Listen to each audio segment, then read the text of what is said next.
The blizzard had been raging for 3 days when Ezekiel Thorne heard the crying. Deep in the abandoned copper mine where he'd made his home, the sound echoed off the stone walls like a ghost's lament. For a man who hadn't spoken to another soul. In 2 years, the voices of strangers meant only one thing: trouble. But when he found the huddled figures in the deepest chamber of his mine, frozen and barely breathing, it wasn't their arrival that would change everything. It was the dying woman's final whisper that would shatter the walls he'd built around his heart and reveal a secret that would transform a bitter recluse into something he never thought he could be again. Before we jump back in, tell us where you're tuning in from, and if this story touches you, make sure you're subscribed, because tomorrow I've saved something extra special for you. The wind howled through the Rocky Mountain peaks like a banshee, driving snow so thick that Ezekiel Thorne couldn't see his own hand stretched before his face. He pulled his worn buffalo coat tighter around his massive frame and trudged through the knee-deep drifts toward the entrance of the abandoned copper. Crown Mine. Home. If you could call a hollowed-out mountain home, most folks in the valley below thought Ezekiel Thorne was dead. Had been for the better part of 2 years now, ever since the day he'd walked away from his ranch, his cattle, and everything he'd spent 15 years building.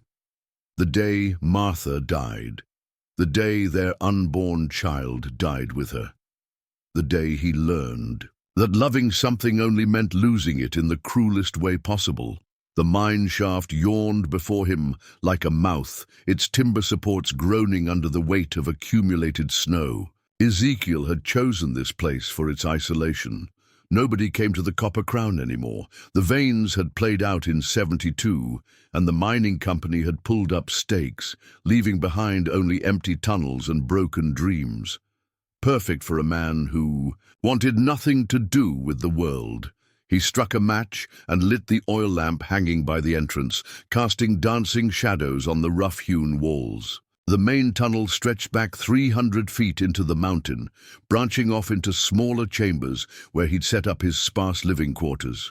A bedroll, a few cooking implements, shelves carved into the rock where he kept his meager supplies.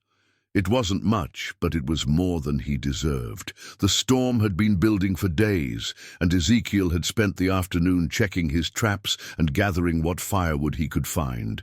Winter in the Colorado Territory was unforgiving, but he'd learned to survive on very little: beans, salt pork, whatever game he could catch. Coffee when he could afford it on his rare trips to the settlement of Silver Creek, 15 miles down the mountain. He made those trips only when absolutely necessary, slipping in and out of town like a spectre, avoiding eye contact, speaking only when spoken to. As he settled in for another long night, Ezekiel heard something that made his blood run cold. Crying. Not the wind, not an animal. Human voices echoing from somewhere deep in the mine. He grabbed his lamp and his rifle, a Henry repeater he'd carried since his days as a cavalry scout in the war. The weapon had saved his life more times than he cared to remember, back when life was worth saving. Now it was just a habit, the instinct of a man who'd learned that danger could come from anywhere. The voices were coming from the deepest part of the mine, beyond where he usually ventured. Ezekiel moved carefully through the tunnels, his boots crunching on frost-covered stone. The temperature dropped with each step, and his breath came out in white puffs that dissipated quickly in the thin air. "Hello?" he called out, his voice rough from disuse. The crying stopped abruptly, replaced by a tense silence that seemed to press against his ears. "I know you're there. This is mine." A woman's voice, weak and desperate, drifted back to him. "Please, don't hurt us." Ezekiel rounded a corner and raised his lamp, illuminating a sight that would haunt him for the rest of his days. Huddled in the farthest chamber, pressed against the back wall like cornered animals, were 4 figures. A woman, pale as death, clutching 2 small children to her chest, and beside them a boy of perhaps 12 or 13, his young face set. in grim determination as he held a rusty knife in hands that shook from cold and fear. The woman was barely conscious, her lips blue with hypothermia, ice crystals forming in her dark hair. The children, a girl who couldn't have been more than 6 and a boy of maybe 8, were wrapped in what looked like the remnants of a quilt, their small faces pinched with hunger and cold. But it was the older boy who held Ezekiel's attention. Despite his obvious terror, the kid was protecting his family, ready to fight a man 3 times his size with nothing but a blade that probably couldn't cut butter. "We didn't know anyone lived here," the woman whispered, her voice barely audible. We needed shelter from the storm." Ezekiel slowly set his rifle aside and raised his hands to show he meant no harm. "How long have you been here?" 3 days, the older boy answered when his mother couldn't. "Maybe 4. Ma's been getting worse." Looking closer, Ezekiel could see that the woman was indeed in bad shape. Her breathing was shallow and labored, and there was a grayish pallor to her skin that spoke of more than just cold. She was dying, and by the looks of things, had been fighting it for some time. "What happened to you?" Ezekiel asked, though part of him didn't want to know. Getting involved in other people's troubles was exactly what he'd come to the mountains to avoid. The woman's eyes fluttered open, focusing on him with effort. "Train," she managed. "Derailed. Outside Silver Creek. Everyone else." She couldn't finish, but she didn't need to. Ezekiel knew about the train. He'd heard the whistle blow 3 days ago, then nothing. He'd assumed it had just passed through, heading east toward Denver. He hadn't known, hadn't cared enough to investigate when the sound cut off abruptly. "Ma told the conductor we didn't have full fare," the older boy said, his voice cracking with the effort of holding back tears. "Said we'd pay when we got to Denver, but he threw us off before the bridge. Then the storm came and we found this place. The Denver and Rio Grande line ran through some of the most unforgiving country in Colorado. Being thrown off a train in this weather was tantamount to a death sentence, especially for a woman with 3 children and no supplies." "What's your name?" Ezekiel asked the woman. "Sarah," she whispered. "Sarah Brennan. These are my children. Tommy." She gestured weakly toward the older boy. "Mary and little James." The name hit Ezekiel like a physical blow. Sarah. His Martha's middle name had been Sarah. He pushed the thought away, focusing on the immediate problem. These people were dying slowly but surely, and despite every instinct telling him to walk away, he found himself unable to do it. "Can you walk?" he asked. Sarah tried to sit up straighter but couldn't manage it. "I don't think so." Ezekiel looked at the children. They were all too thin, their clothes inadequate for the mountain cold. The little girl, Mary, was staring at him with wide, dark eyes that held a trust he didn't deserve. The younger boy, James, was sucking his thumb, a gesture that made him look even smaller and more vulnerable than his years suggested. "Listen," Ezekiel said, making a decision he knew he'd regret. "I've got a fire going in the main chamber and some food. We need to get you warmed up." Tommy's grip tightened on his knife. "Why would you help us?" It was a fair question, and one Ezekiel couldn't answer honestly, because the truth was he didn't know why he was helping them. For 2 years, he'd been content to let the world go to hell while he hid in his mountain cave. He'd ignored the occasional traveler who'd taken shelter in the outer chambers, waiting until they left before venturing out. He'd become a ghost, a legend whispered about in Silver Creek, the hermit of Copper Crown Mine who'd rather shoot strangers than speak to them. "Because it's the right thing to do," he said finally, surprising himself with the words. He moved closer, slowly, keeping his hands visible. "I'm going to carry your mother. Tommy, you help the little ones. We'll go slow." Sarah's eyes found him, as he knelt beside her. Up close, he could see that she was younger than he'd first thought, maybe 25 at most. There was a wedding ring on her finger, but it was cheap tin, not gold. A widow, most likely, trying to make a new start somewhere. With her children. "Thank you," she whispered, as he slid his arms under her. She was light, too light, as if the cold and hunger had burned away everything but the essential core of her being. The journey back through the mine tunnels was treacherous. Sarah drifted in and out of consciousness, her head lolling against Ezekiel's chest. The children followed behind, Tommy herding his younger siblings with the same protective instinct their mother had shown. Ezekiel's living chamber was warmer, heated by a small fire he kept burning in a metal brazier he'd fashioned. From mining equipment, he'd carved sleeping alcoves into the walls and covered them with thick buffalo hides. It wasn't luxury, but it was survival. He laid Sarah on his own bedroll, the best he had, and turned his attention to the children. They stood huddled together, uncertain and afraid, watching his every move. "Sit by the fire," he told them. "I'll get some food started." As he worked, heating beans and salt pork in his single pot, Ezekiel found himself stealing glances at the family he'd inadvertently adopted. The children warmed quickly once they were out of the deeper cold, but Sarah remained unconscious, her breathing growing more labored by the hour. Tommy proved to be the spokesperson for the group, answering Ezekiel's questions with a maturity far beyond his years. Their father had died in a mining accident in Nevada 2 years ago. Sarah had tried to make ends meet, taking in washing and sewing, but work was scarce. When she heard there were opportunities in Denver, domestic positions for women willing to work hard, she'd scraped together enough money for train fare. "Ma sold everything we had," Tommy said, accepting a bowl of beans with grateful hands. "Even her wedding dress," said Denver was our chance for a new start. But the money had run short, and the conductor had shown no mercy when Sarah couldn't pay the full fare. He'd put them off at a water stop 20 miles from anywhere, in the middle of a building blizzard. "We walked for I don't know how long," Tommy continued.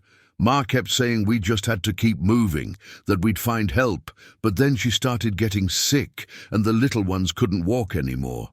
Ezekiel fed the children in silence, watching their faces brighten as warm food filled their stomachs. When was the last time he'd seen children?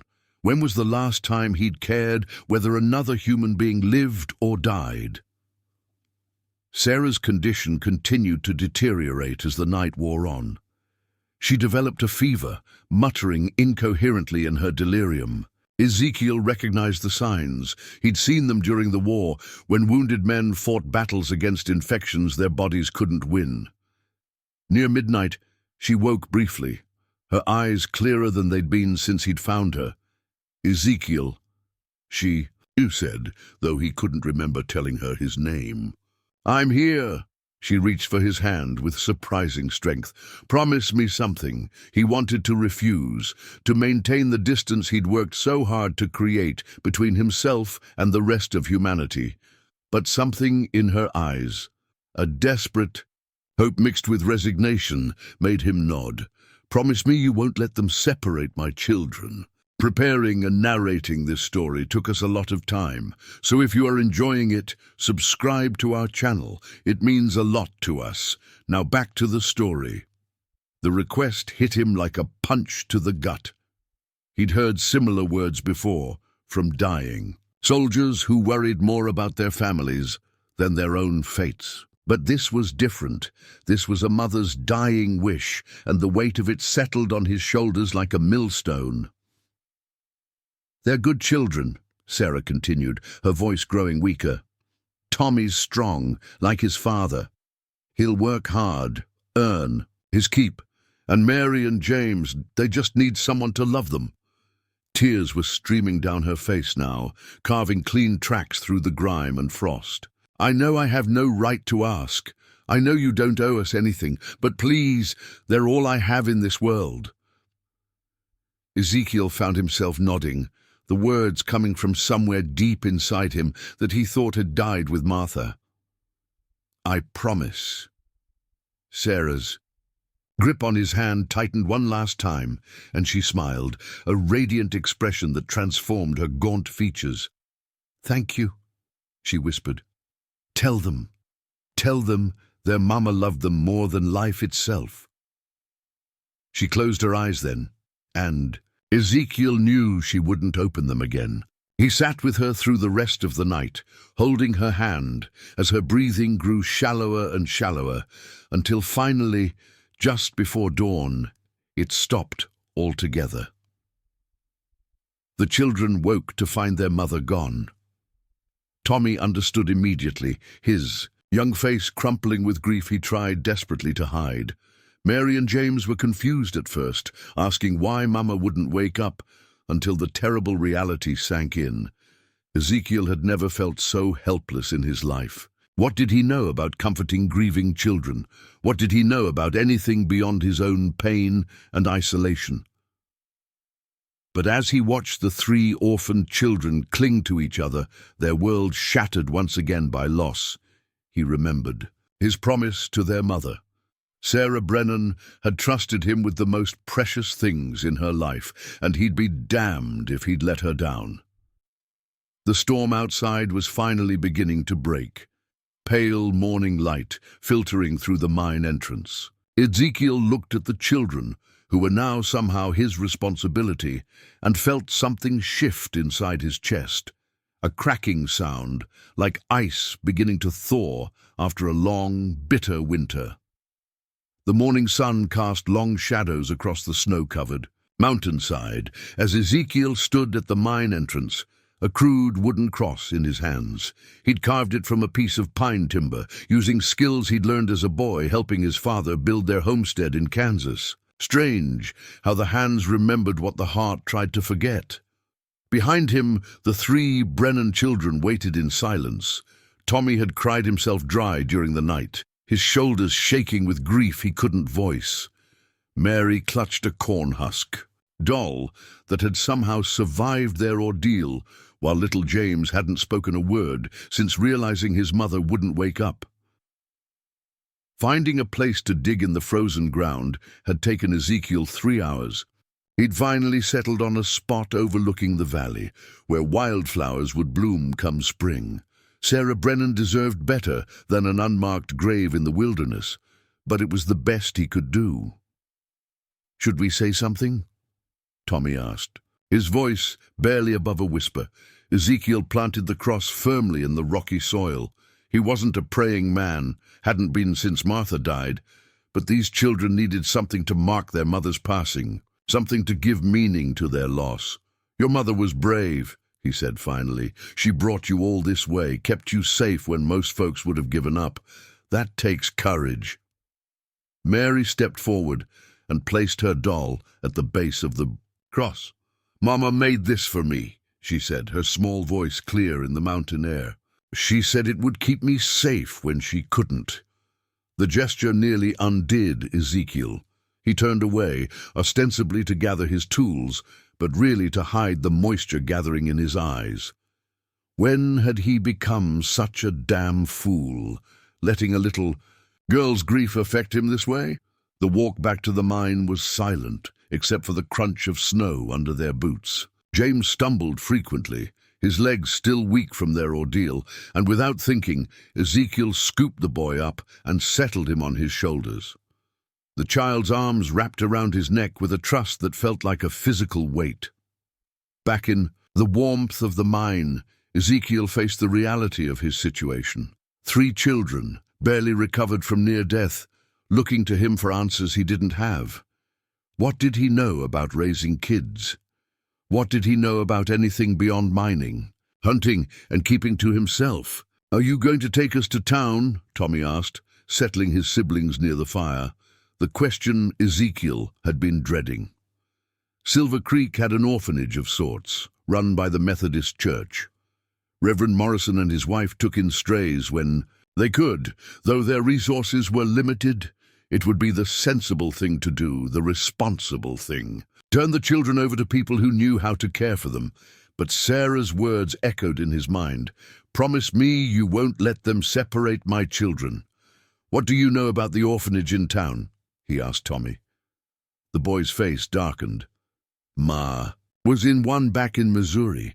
Said they split up families, sent kids to work for whoever would take them. She said she'd rather die than let that happen to us.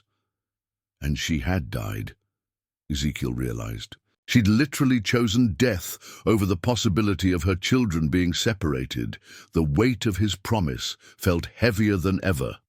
"Well then," he said, surprising himself with the decision, "I guess you're staying here." Mary looked up from where she'd been drawing patterns in the dust. "Really, you won't send us away?" "I gave your mother my word." Tommy studied him with eyes that had seen too much for his age. "What do you know about taking care of children?" It was a fair question, and Ezekiel answered honestly. "Not a damn one thing, but I reckon we'll figure it out together."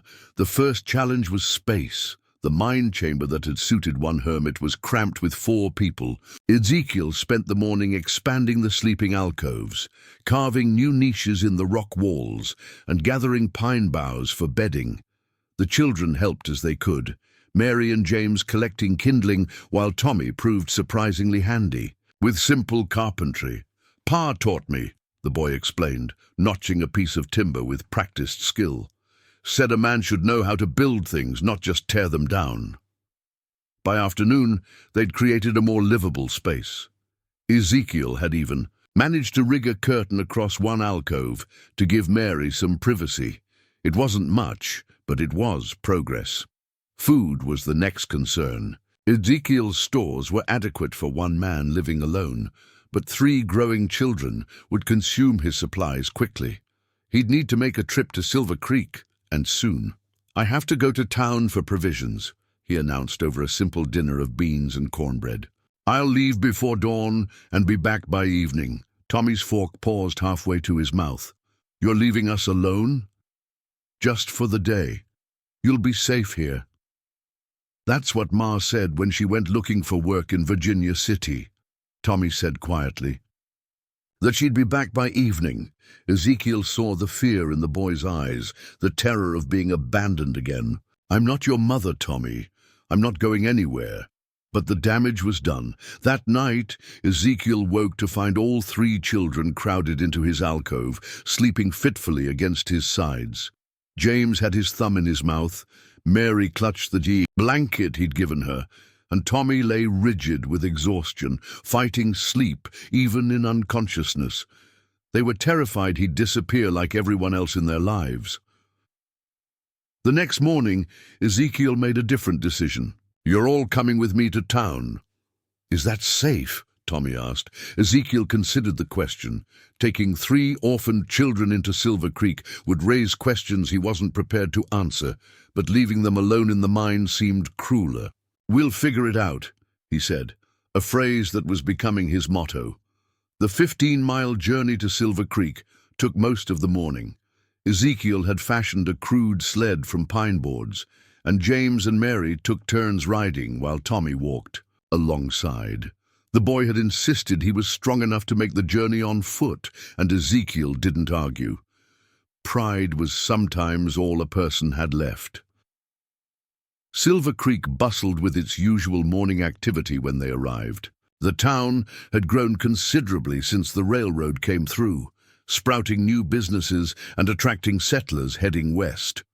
Ezekiel had always entered quietly, conducted his business, and left without drawing attention. Today, with 3 children in tow, that wasn't going to be possible. The stares started immediately. Ezekiel Thorne, the hermit of Copper Crown Mine, walking down Main Street with 3 young ones like he was their father. Whispers followed in their wake, speculation spreading faster than wildfire in dry grass. At Gunderson's general store, Henrik, Gunderson nearly dropped the bolt of cloth he was measuring. "Ezekiel, good Lord, man, we thought you were dead." "Not yet," Ezekiel replied curtly. "I need supplies." Gunderson's eyes moved to the children, taking in their patched clothes and thin faces. "And who might these young folks be?" "They're with me." It wasn't really an answer, but Gunderson had known Ezekiel long enough not to press.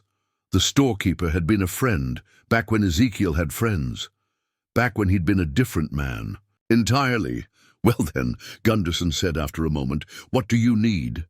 The list was longer than usual: flour, sugar, salt, coffee, beans, dried beef, and cloth for new clothes.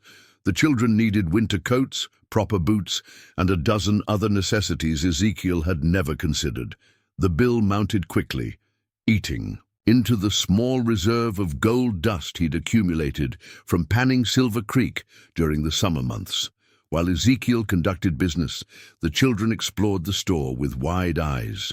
Mary was fascinated by a display of penny candy, while James gravitated toward a wooden toy train. Tommy remained close to Ezekiel, watchful and protective. "Those children look like they've been through hell," Gunderson observed quietly. "They have. Their parents dead." Gunderson nodded, understanding more than he said. In frontier towns, orphan children were a sad but common sight. "The Morrisons at the church?" "No." Ezekiel's tone brooked no argument. "They're staying with me." The storekeeper raised an eyebrow but didn't comment. Instead, he added a stick of peppermint candy to each child's small pile of necessities. "On the house," he said when Mary looked at him questioningly. Their next stop was the barber shop, where Ezekiel arranged for haircuts and baths for the children. Tommy protested that he was old enough to handle his own grooming, but Ezekiel insisted they needed to look presentable, not like wild things from the mountains. While they waited their turn, Sheriff Coleman appeared in the doorway. Nathan Coleman was a fair man, honest and straightforward, but his presence made Ezekiel's stomach tighten. "Ezekiel," Coleman said, tipping his hat, "heard you were in town with company." "Sheriff?" Coleman's gaze moved to the children, professional interest evident in his expression. "Mind if I ask where these young ones came from?" Ezekiel had prepared for this question. "Found them sheltering in my mine during the storm. Their mother died, and their father dead before that, according to the boy." Coleman nodded slowly. "Any other family? Relatives who might be looking for them?" "None that I know of." The sheriff studied Tommy for a moment. "What's your name, son?" "Tommy Brennan," the boy replied, chin raised defiantly. "Where are you from, Tommy?" "Lots of places. We were heading to Denver when—" Tommy's voice caught and he looked away. Coleman's expression softened. "I'm sorry for your loss, boy." He turned back to Ezekiel. "You planning to keep them?" "I am." "That's a big responsibility for a man living alone in the mountains." "I'm aware of that." The sheriff was quiet for a long moment, clearly weighing his options. Legally, the children should probably be placed with proper families or sent to an institution. But Coleman had been sheriff long enough to know that sometimes the law and justice weren't the same thing. "Well," he said finally, "I suppose those children are lucky to have found someone willing to take them in. Just make sure they get some proper schooling here. Territory requires it." Ezekiel nodded, though he had no idea how he was going to manage that particular requirement. After the sheriff left, Tommy moved closer to Ezekiel. "Was he going to take us away?" "No," Ezekiel said firmly. "Nobody's taking you anywhere." But the encounter had shaken him. He was walking a fine line, keeping these children without any legal right to do so. If the wrong person started asking questions, if someone decided the hermit miner wasn't a suitable guardian, he pushed the worry aside, one problem at a time. The afternoon was spent gathering the last of their supplies and enduring the curious stares of Silver Creek's residents. By the time they loaded the sled for the journey home, word had spread throughout the town.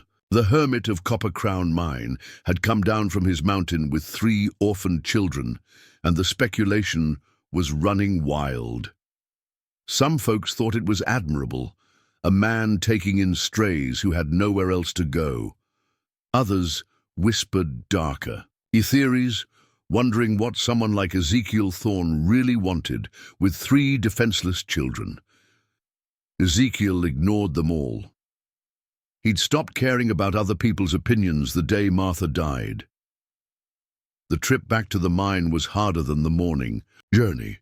The sled was heavier with supplies, and the children were tired from their adventure in town. James fell asleep against a sack of flour, while Mary dozed fitfully as the sled bumped over the rough trail. Only Tommy remained alert, walking beside Ezekiel as they climbed toward home. "That sheriff," the boy said eventually. "He could have made us leave, couldn't he?" Ezekiel saw no point in lying. "Yes. Why didn't he? Because he's a good man, and because sometimes doing what's right matters more than following every rule."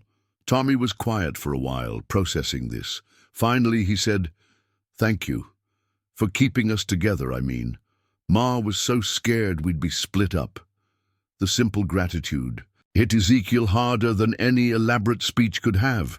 These children had lost everything: parents, home, security, and yet Tommy was thanking him for the most basic act of human decency. "Your mother loved you very much," Ezekiel said. "All of you.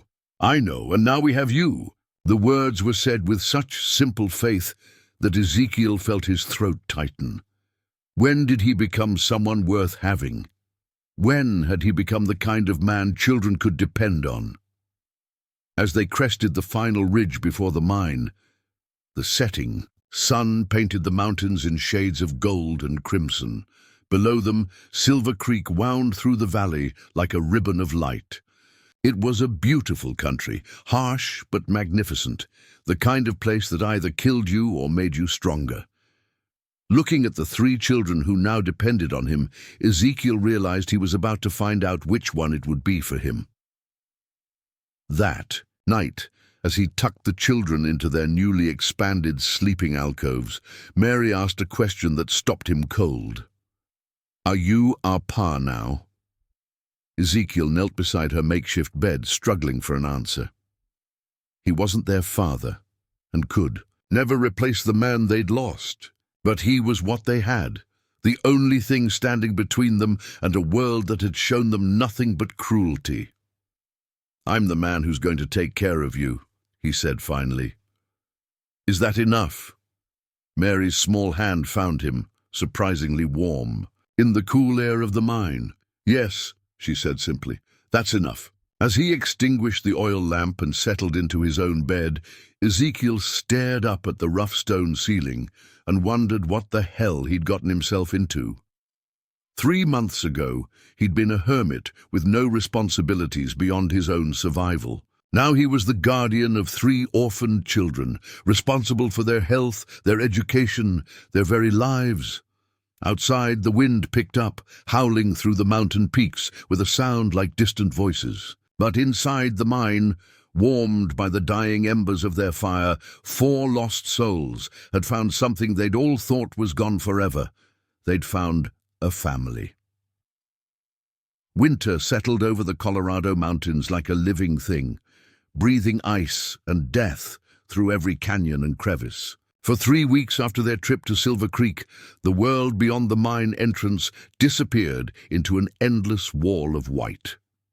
Ezekiel had seen storms before, but nothing like the blizzard that trapped them in the depths of Copper Crown Mine. With no hope of rescue and dwindling supplies, the children adapted to their underground life with the resilience of the young. Tommy appointed himself the unofficial foreman, organizing their daily routines with military precision. Each morning, he'd wake before dawn to tend the fire, while Ezekiel checked the mine's structural integrity, a habit born from his engineering. Days that had served him well during his hermit years. Mary had claimed a section of tunnel wall as her canvas, using charcoal from the fire to draw elaborate pictures of the world she remembered.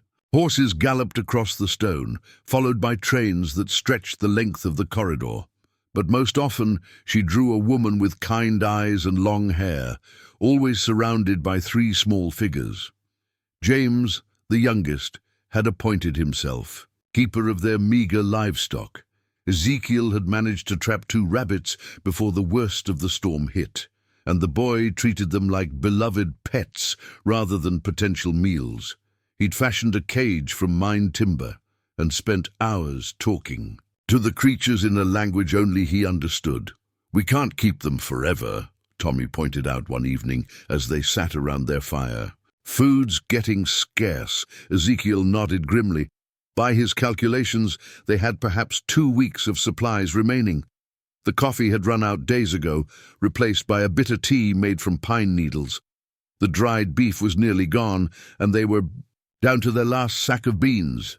"I know," he replied, "but the storm's got to break soon." As if to mock his optimism, the wind outside howled with renewed fury, driving snow through cracks in the mine entrance he'd thought were sealed. The temperature had dropped so low that their water bucket froze solid each night, requiring them to melt ice for drinking water. It was during the 4th week of their imprisonment that disaster struck. Ezekiel woke to the sound of coughing, harsh and painful echoes bouncing off the mine walls. James was sitting up in his alcove, his small body racked with spasms that seemed too violent for his tiny frame. "Hey there, little man," Ezekiel said softly, moving to the boy's side. "What's wrong?" James tried to answer but could only cough harder. Even in the dim firelight, Ezekiel could see the flush of fever across the child's face. Mary stirred in her bed, awakened by her brother's distress. "Is Jamie sick?" The question hung in the air like a death sentence. Sickness in the wilderness, trapped by weather with no access to medical care, was often fatal. Ezekiel had seen strong men die from ailments that would have been minor inconveniences in civilization. "Tommy," Ezekiel called quietly. The older boy was already awake, his face grave with understanding. "How bad?" Tommy whispered. Ezekiel placed his hand on James's forehead. The child was burning up, his breathing shallow and labored. Bad enough. What followed were the longest days of Ezekiel's life. James's fever climbed steadily, and by the 2nd day he was delirious, calling for his mother in a voice so weak it barely disturbed the air. Mary refused to leave her little brother's side, singing lullabies their mother had taught her in a voice that cracked with emotion. Tommy proved invaluable, helping Ezekiel tend to James with a maturity that broke the man's heart. Together, they kept cool cloths on the boy's forehead, forced water between his parched lips, and took turns sitting vigil through the endless nights. "Is he going to die?" Mary asked on the 3rd day, her small hand stroking James's hair. Ezekiel wanted to lie, to offer false comfort, but these children had already endured too many broken promises.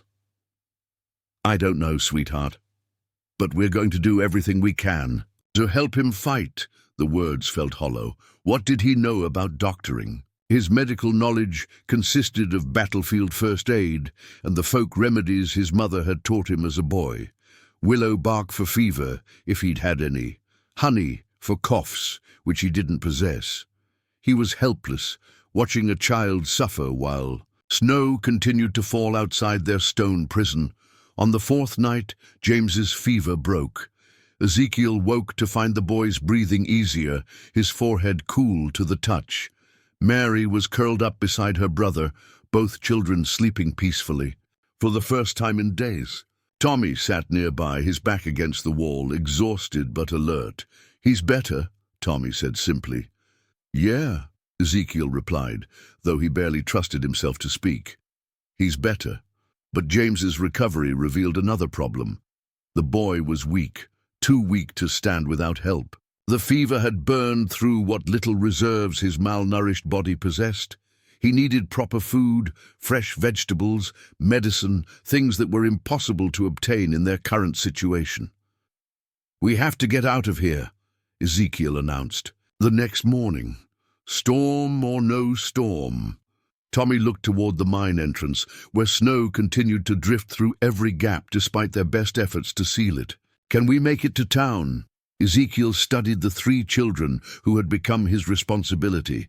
James was still recovering, barely able to walk across the chamber without assistance. Mary was strong but small, her 8-year-old legs no match. For deep snow and mountain terrain, Tommy was willing but inexperienced in wilderness survival. "Not all of us," he admitted, "but I can." The plan was simple in concept. terrifying in execution. Ezekiel would make the journey to Silver Creek alone, traveling light and fast. He'd bring back medicine for James and supplies for all of them. The children would remain in the mine, where they had shelter and the remaining food. Tommy was vehemently opposed. "You can't leave us here. What if something happens to you? What if you don't come back?" "I will come back," Ezekiel said firmly. "I gave your mother my word, and I'm giving you mine now. I will not abandon you." But even as he spoke the words, Ezekiel knew the risks. The journey to Silver Creek in good weather took half a day. In a blizzard over snow-covered terrain, it could take much longer if it was possible at all. Men had died attempting less dangerous journeys. Mary must have sensed his thoughts, because she moved to his side and took his hand. "Promise?" she asked in a small voice. Ezekiel knelt to her level, looking into eyes that held too much fear for someone so young. "I promise, little one. I'll be back before you know it." He spent the rest of that day preparing. His pack contained only the essentials, a little food, his rifle, ammunition, and what gold dust he had left. Everything else was abandoned to save weight. Speed would be his only advantage against the storm. The children helped as they could. Tommy sharpened the blade of Ezekiel's hunting knife, while Mary packed what food they could spare. James, still weak but improving, made him a good luck charm from bits of string and broken mine timber. "This will keep you safe," the boy whispered, pressing the crude talisman into Ezekiel's palm. As evening fell, Ezekiel made his final preparations. He'd leave before dawn, hoping to cover as much ground as possible during the daylight hours. The return journey loaded with supplies would take longer. "While I'm gone," he told Tommy, "you're in charge. Keep the fire burning, ration the remaining food, and don't let anyone leave the mine for any reason." Tommy nodded solemnly. At 13, he was being asked to shoulder a man's responsibility, but Ezekiel had seen how the boy handled the crisis. Tommy Brennan was made of stern stuff. "How long should we wait?" Tommy asked quietly. Before we know something's wrong." It was the question Ezekiel had been dreading. 3 days, he said finally. "If I'm not back in 3 days, you take Mary and James and head for the mine entrance. Follow the main trail down to Silver Creek and don't stop for anything. But if you're not back, then something happened to me and you can't help it. By staying here, your job is to keep your brother and sister alive no matter what." That night, none of them slept well. Ezekiel lay in his alcove, listening to the wind and trying not to think about all the ways his plan could go wrong. The children whispered among themselves, their voices carrying clearly in the confined space of the mine. "He's going to come back," Mary said firmly. "He promised." "Promises don't always get kept," Tommy replied, but his voice lacked conviction. "This one will," James said with the absolute certainty of childhood. "Ezekiel keeps his promises." The boy's faith was humbling. When had Ezekiel become someone worth believing in? When had these children begun to trust him so completely? He rose before dawn, moving quietly to avoid waking them, but found Tommy already sitting by the fire. "Figured you'd try to sneak out," the boy said without reproach. "Didn't want to wake the others." Tommy stood and extended his hand, a man's handshake, formal and solemn. "Bring back medicine for James and candy for Mary if you can. She hasn't said anything, but I know she misses it." The gesture nearly undid Ezekiel's resolve. He shook, Tommy's hand firmly struck by how much the boy had grown in just a few weeks. Responsibility was aging him, but it was also revealing the man he would become. "Take care of them," Ezekiel said. "I will. You just take care of yourself." The storm outside was a living nightmare. Snow fell so thick that Ezekiel could barely see his own feet, and the wind cut through his heavy coat like it was made of cotton. Within minutes of leaving the mine, he was soaked and shivering, his beard forming icicles that clinked together when he moved. The trail to Silver Creek had disappeared entirely under a blanket of white that reached his waist in some places. Ezekiel navigated by instinct and landmarks he could barely make out through the swirling snow. the old lightning-struck pine that marked the halfway point, the rock formation that resembled a sleeping bear, the creek crossing where the bridge had been washed out 2 summers ago. Progress was agonizingly slow. Every step required effort, and the snow seemed determined to drag him down. His snowshoes, crafted from mined timber and leather, helped distribute his weight, but couldn't eliminate the exhaustion of breaking trail through virgin powder. By midday, he'd covered perhaps 1/3 of the distance to town. His water had frozen, solid in its container, forcing him to eat snow for hydration, a practice he knew would lower his body temperature, but had no choice but to continue.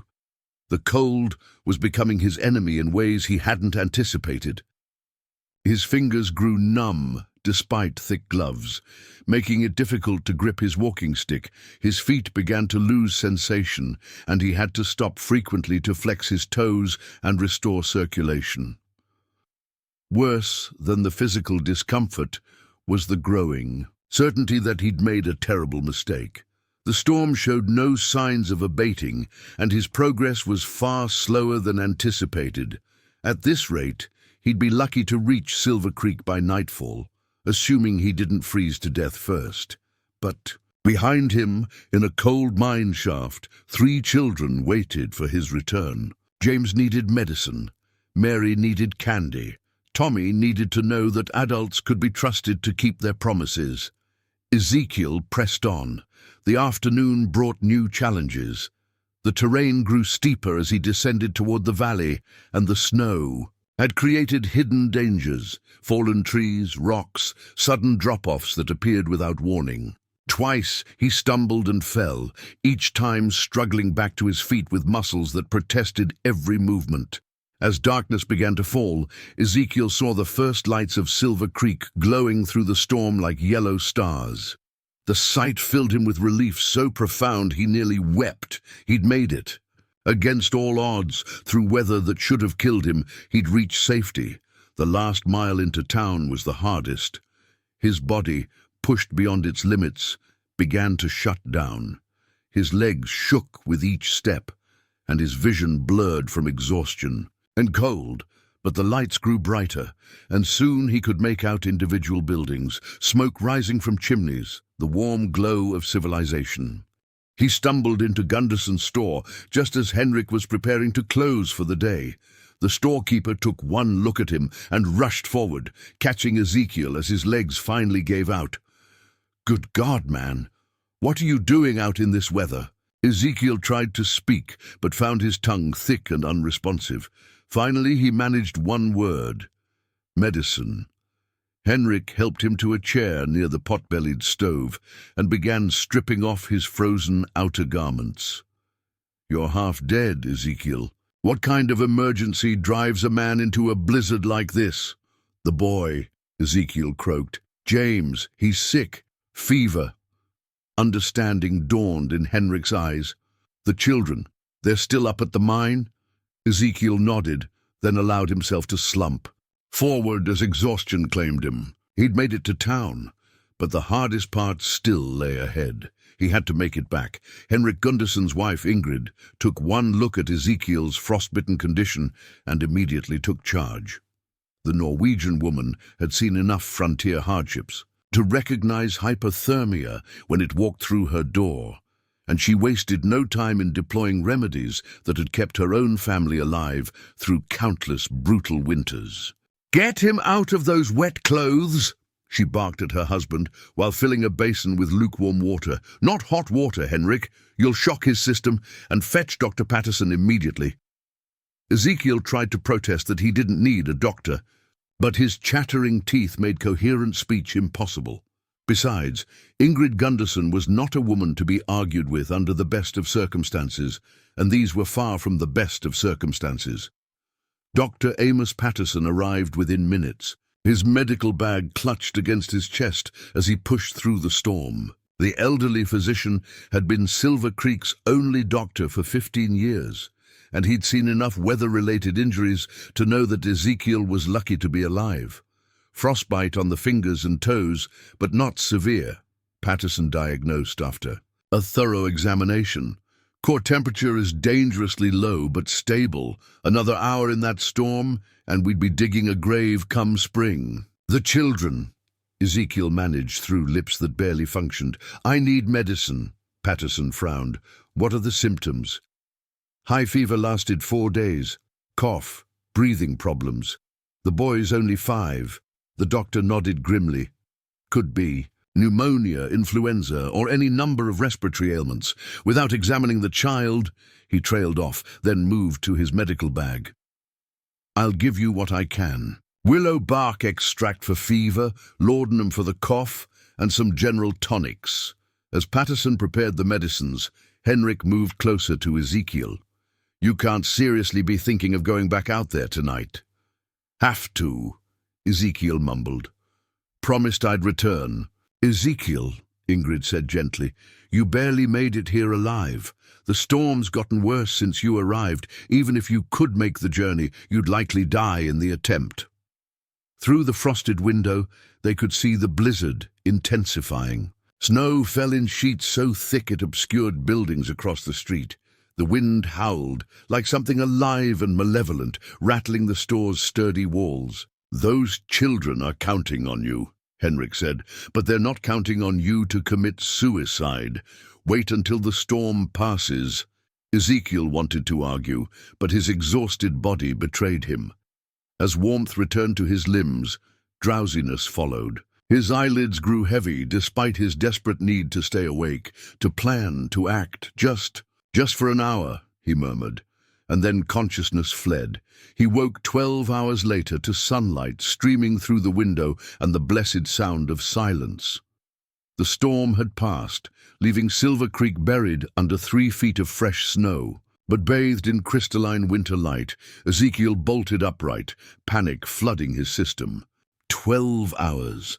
He'd been gone from the mine for nearly a full day, and the children would be terrified. Tommy would be trying to maintain order while wondering if Ezekiel had abandoned them. Mary would be asking questions no one could answer.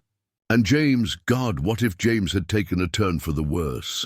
Easy there, Dr. Patterson said from a chair nearby. Your body needed the rest. I have to go back. Yes, you do. But this time, you're not going alone. Henrik emerged from the store's back room, dressed in heavy winter gear and carrying snowshoes. Figured you might need help getting those supplies back to the mine. I can't ask you to. You didn't ask. I volunteered. Besides, someone needs to make sure you don't freeze to death on the return trip. Ingrid appeared with a large basket covered in oiled cloth. Food, she announced. Real food, not just survival rations. Those children need proper nutrition if they're going to get through this winter. The kindness of these people, virtual strangers who barely knew him, left Ezekiel speechless. For 2 years, he'd lived as a hermit, convinced that human connection brought only pain. Yet here were Henrik and Ingrid Gunderson, risking their own safety to help 3 orphaned children they'd never met. Why? He asked. Henrik shrugged. Because it's what neighbors do, and because those children deserve a chance. The journey back to the mine took 3 hours through snow that sparkled like diamond dust in the morning sun. Henrik proved to be an experienced mountaineer, setting a steady pace that ate up the miles without exhausting either man. They took turns breaking trail, and Henrik's presence made the dangerous crossing at Widow's Creek possible, something Ezekiel could never have managed alone while carrying supplies. Tell me about these children, Henrik said as they climbed toward the mine entrance. Ezekiel found himself talking about Tommy's quiet strength, Mary's artistic spirit, and James's innocent trust. He described Sarah Brennan's final moments and the promise that had changed his life. As he spoke, he realized how much the children had come to mean to him in just a few short weeks. Sounds like you found yourself a family, Henrik observed. They're not my family, Ezekiel replied automatically, then paused. Were they? Blood didn't make family. He'd learned that painful lesson with Martha. Love did. Commitment did. The willingness to sacrifice everything for someone else's welfare. Maybe they were his family after all.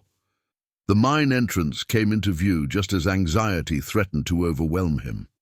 What if something had happened while he was gone? What if James's condition had worsened? What if Ezekiel? Tommy's voice echoed from the entrance, filled with relief and joy. The boy emerged from the shadows like a ghost, thin and tired, but obviously alive. "We knew you'd come back," Tommy said, embracing him with fierce intensity. "Mary said you would, but I was scared." "I told you I'd return," Ezekiel said, his voice thick with emotion. "I keep my promises." Inside the mine, the scene that greeted them was both heartbreaking and hopeful. Mary sat beside James's bed, reading to him from a book of fairy tales she'd apparently memorized. The little boy was awake and alert, his fever clearly broken, though he looked thin and fragile.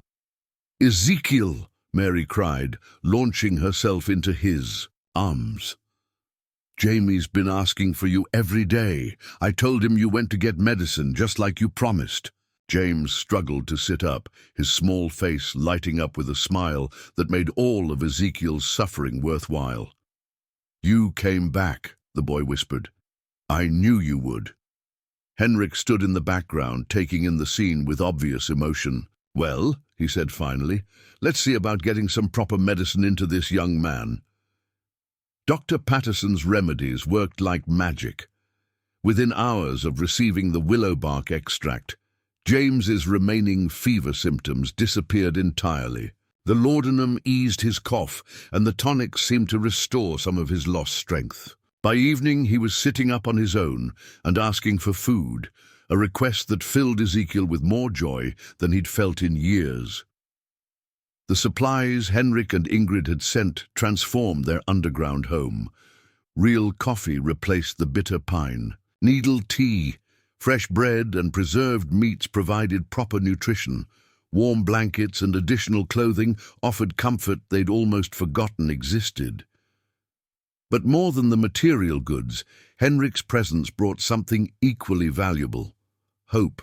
The storekeeper spent 2 days with them, helping to improve their living conditions and offering practical advice about surviving a mountain winter. "You'll need to expand the ventilation system," he told Ezekiel as they worked to seal additional air gaps. "With this many people in a confined space, you'll have air quality problems before long." Together, they carved new air shafts and improved the existing ones, creating a circulation system that would keep the mine habitable through the remainder of winter.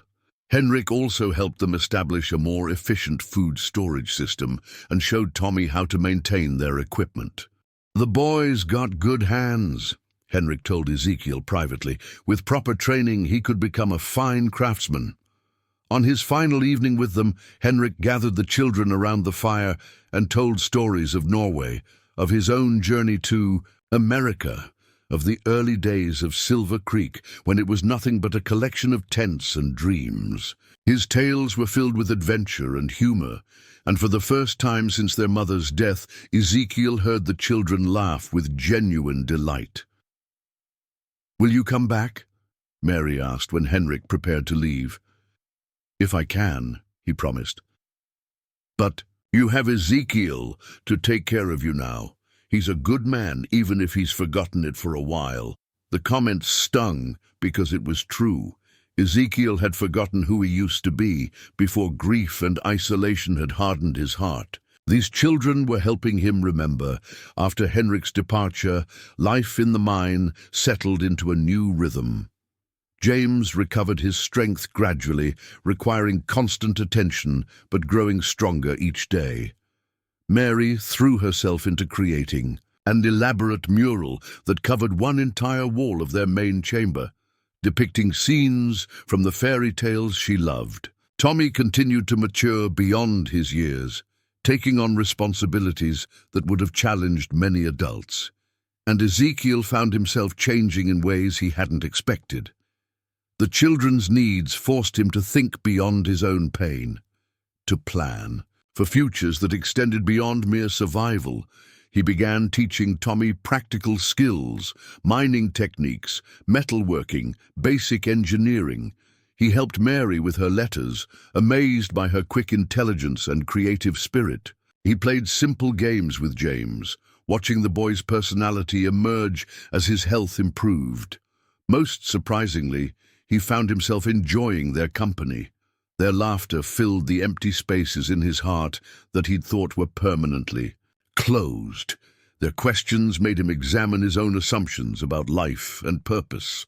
Their trust forced him to become worthy of it. One evening, as they sat around their fire after a dinner of Ingrid's preserved stew, Mary asked a question that changed everything.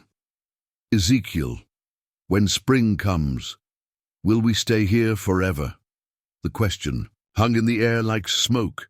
Ezekiel had assumed they would remain in the mine until the children were grown, isolated from a world that had shown them nothing but cruelty. But looking at their faces in the firelight, he realized how unfair that would be.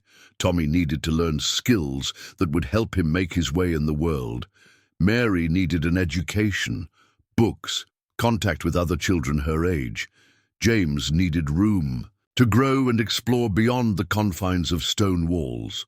They all needed more than he could give them alone in a mountain cave. "I don't know," he admitted. "What do you think we should do?" "I'd like to see town again," Tommy said carefully.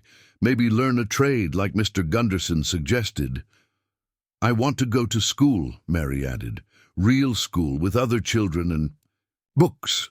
James, now recovered enough to participate in family discussions, had his own opinion. "I want to see the horses Mr. Gunderson talked about, and maybe learn to ride one." Their hopes were modest but profound. They weren't asking for luxury or ease, just for the chance to grow and learn and become the people they were meant to be.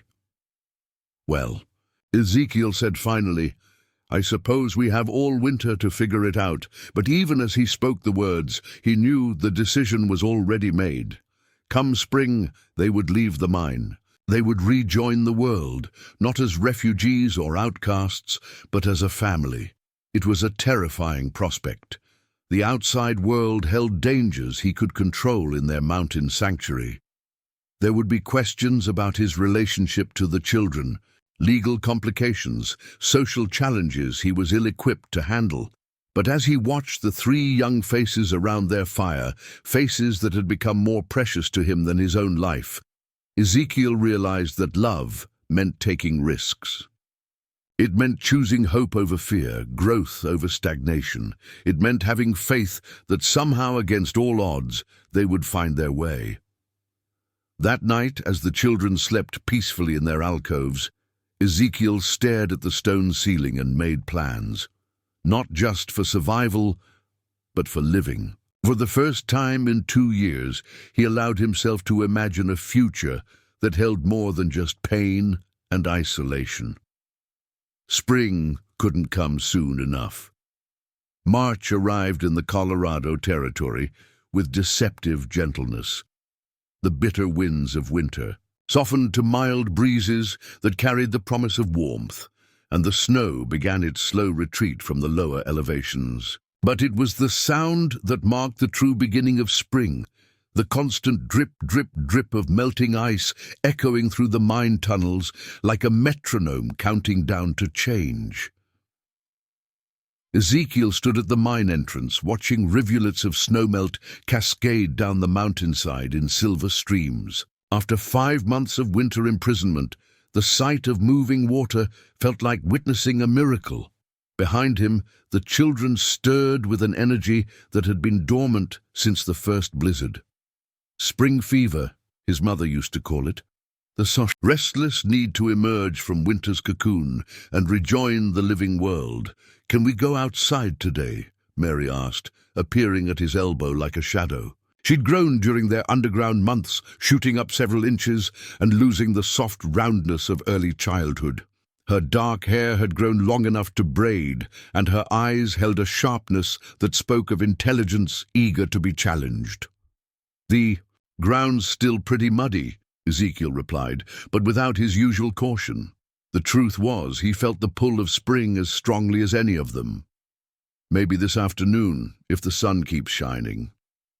Tommy emerged from the depths of the mine, carrying the wooden bucket they used for hauling water.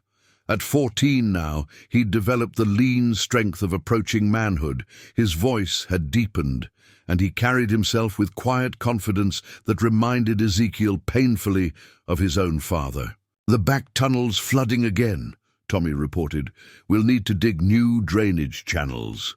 It was the third time in a week they'd faced this problem. The mine's natural water management systems, designed for summer operations, couldn't handle the volume of snowmelt pouring through previously frozen cracks and crevices. What had been a manageable trickle in winter was becoming a torrent that threatened their living spaces. Or, James said, scrambling up from where he'd been playing with his wooden toys, "We could move somewhere that doesn't flood." The 6-year-old's matter-of-fact observation struck like lightning. From the mouths of babes, Ezekiel thought. The boy was right, of course.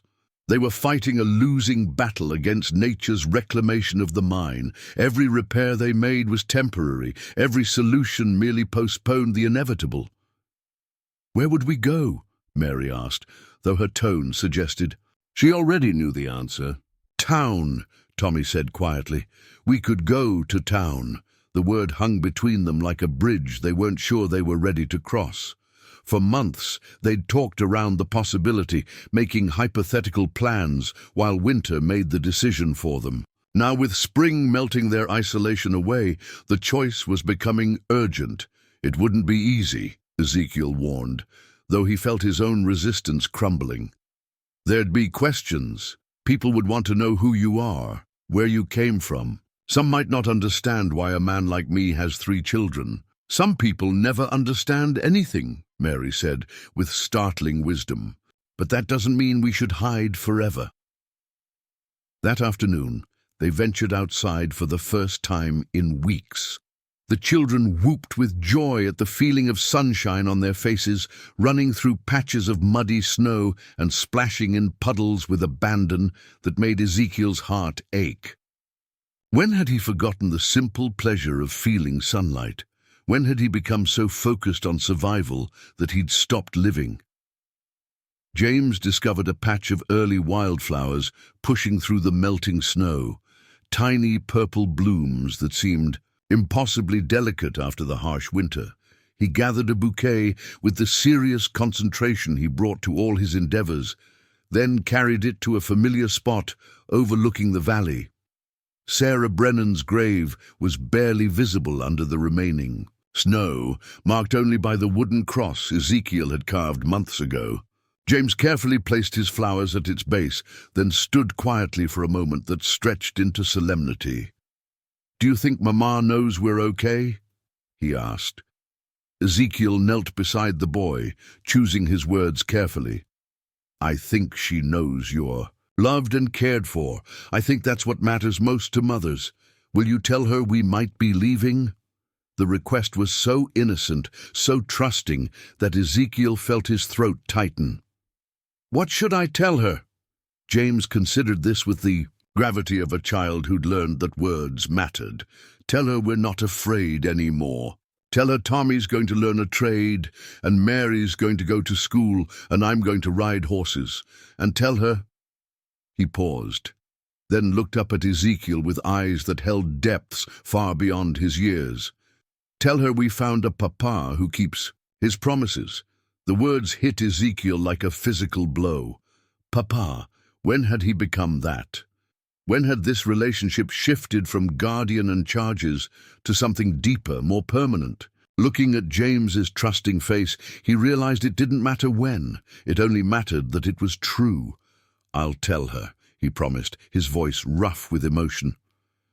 That evening, they held what Mary solemnly declared a family meeting. The phrase amused Ezekiel. When had a hermit miner and 3 orphans become a family? But he played along with the formality she seemed to need. "The question is," Tommy said, taking charge with the natural authority he'd developed, "do we stay here and keep fighting the water, or do we take our chances in Silver Creek?" What would we do there? Mary asked. Where would we live? It was a practical concern that had kept Ezekiel awake for weeks.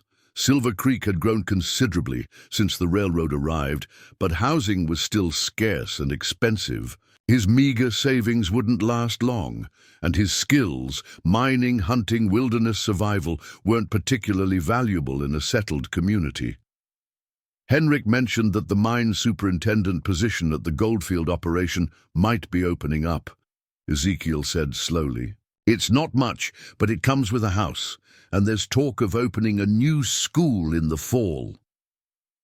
A real school. Mary's eyes lit up with hunger for knowledge that had been evident since her first day in the mine.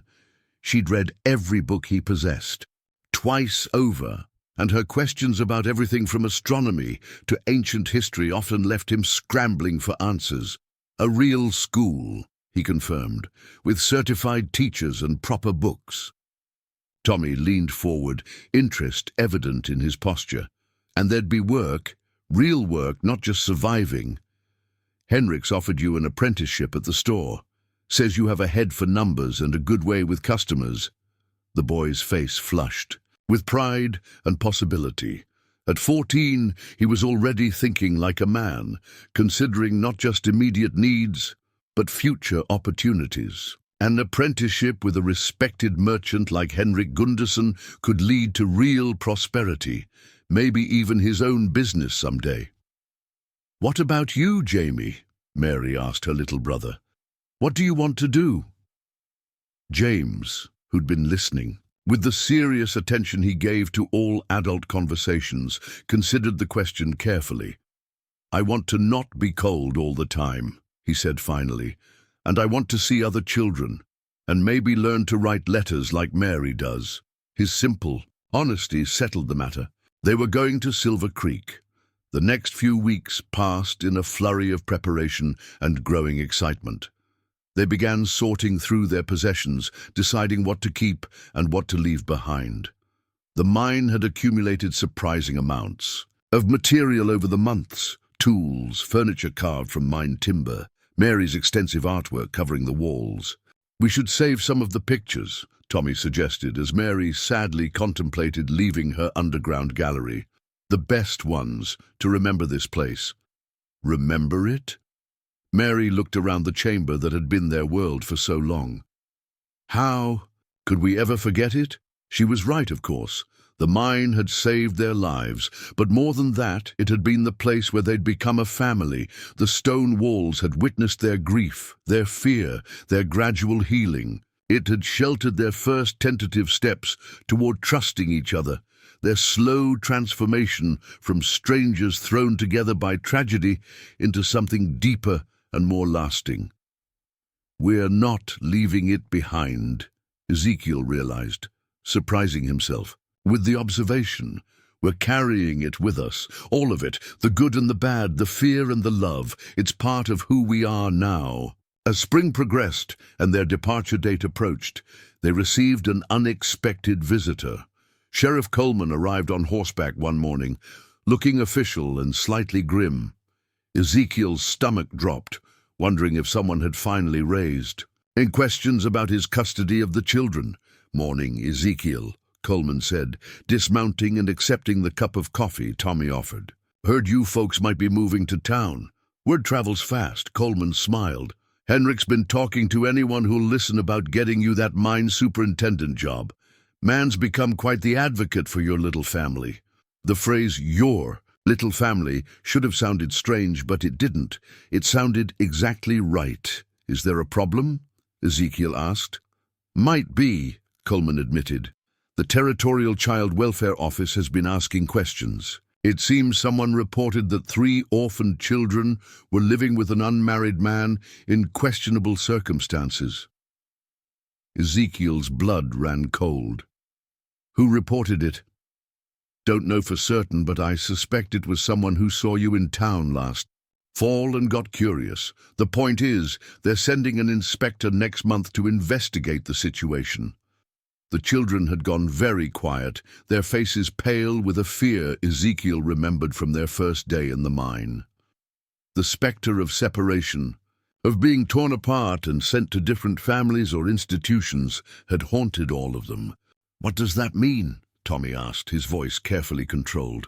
Coleman looked at the boy with sympathy. "Means they want to make sure you're being properly cared for, that you're getting education and moral guidance. Standard procedure when children are living in unconventional arrangements, and if they decide we're not being properly cared for." Mary's voice was barely above a whisper. "Then they'd recommend placement with approved families or institutions." The threat hung over them like a storm cloud. Everything they'd built, every bond they'd forged, every promise Ezekiel had made could be swept away by the stroke of a bureaucrat's pen. "However," Coleman continued, "there might be a solution. If Ezekiel were to formally adopt the children, establish legal guardianship, that would change things considerably." Adoption. The word carried weight that went far beyond legal technicalities. It meant claiming them publicly, permanently, irrevocably. It meant accepting full responsibility, not just for their physical welfare, but for their futures, their education, their moral development. It meant admitting to the world, and to himself, that these 3 orphans had become his children in every way that mattered. Is that possible?" Tommy asked. "Territorial law allows for adoption in cases where children are orphaned, and a suitable guardian can be found," Coleman explained. "There'd be paperwork, probably a hearing, but given the circumstances and the children's obvious well-being." He trailed off, letting the possibility hang in the air. "What do you think?" Ezekiel asked the children. "Would you want that? Would you want me to be your legal father?" The question was barely out of his mouth before James launched himself into Ezekiel's arms. "Yes!" the boy cried. "Yes, yes, yes!" Mary was crying, but she was nodding too. "We're already a family," she said through her tears. "This would just make it official." Tommy, even the practical one, looked thoughtful. "It would mean we could never be separated." "Never," Coleman confirmed. "Legal adoption creates the same bond as natural birth in the eyes of the law." "Then yes," Tommy said firmly. "Absolutely yes." As Sheriff Coleman rode away that afternoon, with promises to begin the adoption proceedings immediately, Ezekiel found himself looking at his 3 children, his children, not just Sarah Brennan's orphans, with new eyes. The responsibility was terrifying, but it was also liberating. No more pretending this was temporary. No more holding back his affection for fear of losing them. No more wondering if he deserved to love and be loved. They were his family, officially and permanently, and nothing would ever change that. That night, as they sat around their fire for what might be one of the last times in their underground home, Mary asked another of her penetrating questions. "When we move to town, when we're officially adopted, will everything be different?" Ezekiel considered the question seriously. Would everything be different? They'd have a proper house, regular meals, normal beds, instead of alcoves carved from stone. The children would have education, social interaction, opportunities he could never provide alone. They'd become part of a community instead of existing in isolation. But would the essential things be different? The love, the trust, the bonds forged in hardship and sealed with mutual sacrifice? "Some things will be different," he said finally.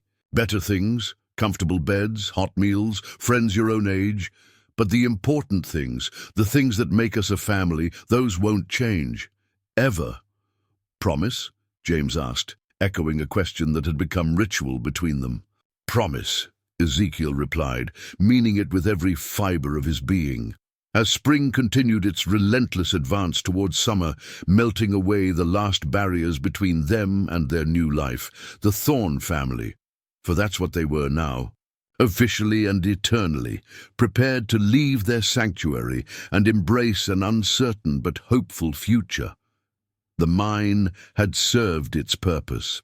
It had sheltered them through the worst of times, had given them space to heal and grow and learn to trust each other, Now it was time to carry those lessons into the wider world, to build on the foundation they'd created in the depths of Copper Crown Mine.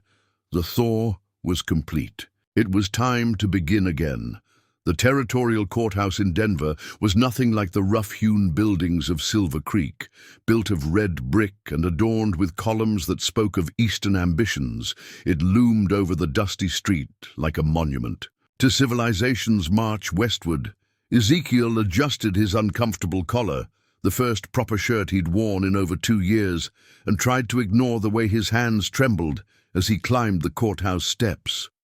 Behind him, Tommy, Mary, and James walked with the careful precision of children who understood that their entire future hung in the balance of the next few hours. They too wore new clothes, purchased with the last of Ezekiel's carefully hoarded savings. Tommy looked almost grown up in his first real suit, while Mary had insisted on a blue dress that matched her eyes. James clutched a wooden horse that Henrik Gunderson had carved for him, his small fingers white with the intensity of his grip. "Remember what we practiced," Ezekiel murmured as they approached the courthouse doors. "Tell the truth, speak clearly, and don't be afraid to show them how much we care about each other." The adoption hearing had been scheduled for early May, but the territorial inspector had arrived in Silver Creek 3 weeks ahead of schedule. Mrs. Prudence Whitmore was a stern woman in her 50s, sent by the Colorado Territorial Child Welfare Office to investigate reports of irregularities in the care of 3 orphaned minors. Her preliminary interview had been thorough, invasive, and deeply unsettling. She'd questioned the children separately about their living conditions, their education, and their moral instruction. She'd examined their health, their clothing, their knowledge of basic subjects. Most disturbingly, she'd probed into the nature of their relationship with Ezekiel, asking leading questions that implied something sinister about a bachelor caring. For 3 children who weren't blood relatives, the circumstances are highly irregular, she'd written in her initial report, which Sheriff Coleman had quietly shared with Ezekiel. While the children appear physically healthy and adequately fed, their education has been sporadic at best, and their moral guidance appears to have been provided entirely by a man of questionable character and unconventional religious views. A questionable character assessment stung because it contained a grain of truth. Ezekiel's past included periods of heavy drinking, bar fights, and general hell-raising that had characterized his years before Martha. The unconventional religious views referred to his honest admission that he rarely attended church and had doubts about organized religion, views that were perfectly acceptable among frontier miners, but scandalous to a territorial bureaucrat. Henrik Gunderson had hired a lawyer from Denver, a young man named Marcus Fitzgerald, who specialized in territorial adoption cases. Fitzgerald was optimistic but realistic about their chances. "The law is on our side in principle," he'd explained during their preparation. "Single men can adopt orphaned children, and the children's obvious attachment to Mr. Thorne works in our favor. But Mrs. Whitmore's report raises concerns that the judge will have to address." Those concerns had multiplied when Mrs. Whitmore discovered that Ezekiel had been teaching the children himself rather than sending them to proper school. Never mind that the nearest school was 15 miles away through dangerous mountain terrain. Never mind that Mary could read better than most adults and Tommy could perform complex mathematical calculations in his head. The lack of proper institutional education was noted as a significant deficiency. Now, walking into the courthouse where Judge Harrison Caldwell would decide their fate, Ezekiel felt the weight of responsibility crushing down on him. If he failed, if the judge decided he was unfit to be their father, Tommy would likely be apprenticed to some stranger, Mary sent to a girls' school in the East, and James placed with a proper family. The promise he'd made to Sarah Brennan would be shattered, and the family they'd built in the depths of Copper Crown Mine would be destroyed forever. The courtroom was smaller than Ezekiel had expected, with wooden benches and tall windows that let in streams of morning sunlight. Judge Caldwell was a man in his 60s with steel-grey hair and shrewd eyes that seemed to take in everything at once. He'd earned a reputation for fairness, but also for strict adherence to territorial law. Mrs. Whitmore sat at a table with a territorial attorney, her expression as severe as her black dress.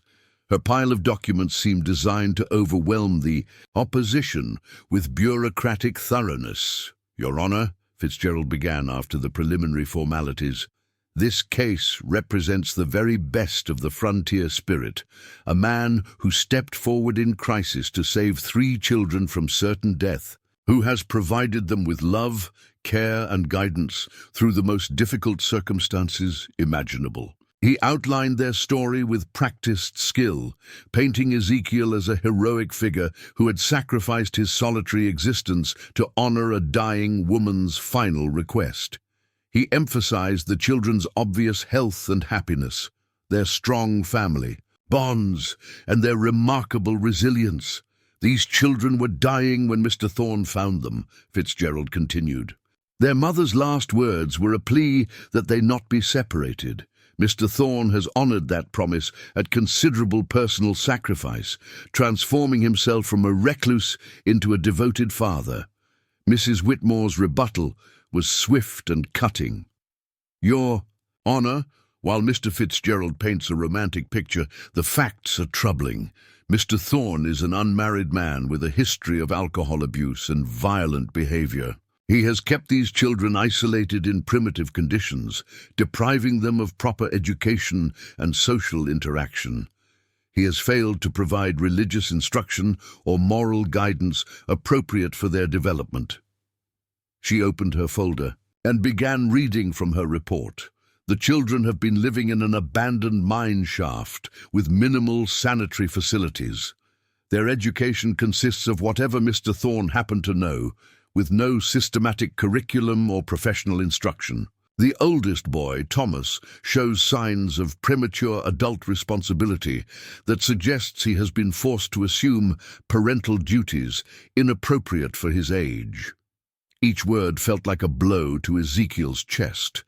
Everything she said was technically accurate, but the context, the desperate circumstances, the life or death decisions, the love and sacrifice that had sustained them, was completely ignored. Furthermore, Mrs. Whitmore continued, "Mr. Thorne's own testimony reveals a man who abandoned civilized society for 2 years, living like a hermit with no regard for community standards or social obligations. Such a man is hardly suitable to guide the moral development of impressionable children." Judge Caldwell listened impassively, occasionally making notes but revealing nothing of his thoughts. When both attorneys had finished their opening statements, he turned his attention to the children. "I'd like to speak with each of you individually," he said kindly. "Don't be frightened. I just want to understand your situation better." Tommy was called first. At 14, he was old enough to have his preferences given significant weight, and everyone knew his testimony would be crucial. The boy walked to the witness chair with quiet dignity, his shoulders straight despite his obvious nervousness. "Tell me about your life with Mr. Thorne," Judge Caldwell said. Tommy's response was measured and thoughtful. "He saved our lives, Your Honor.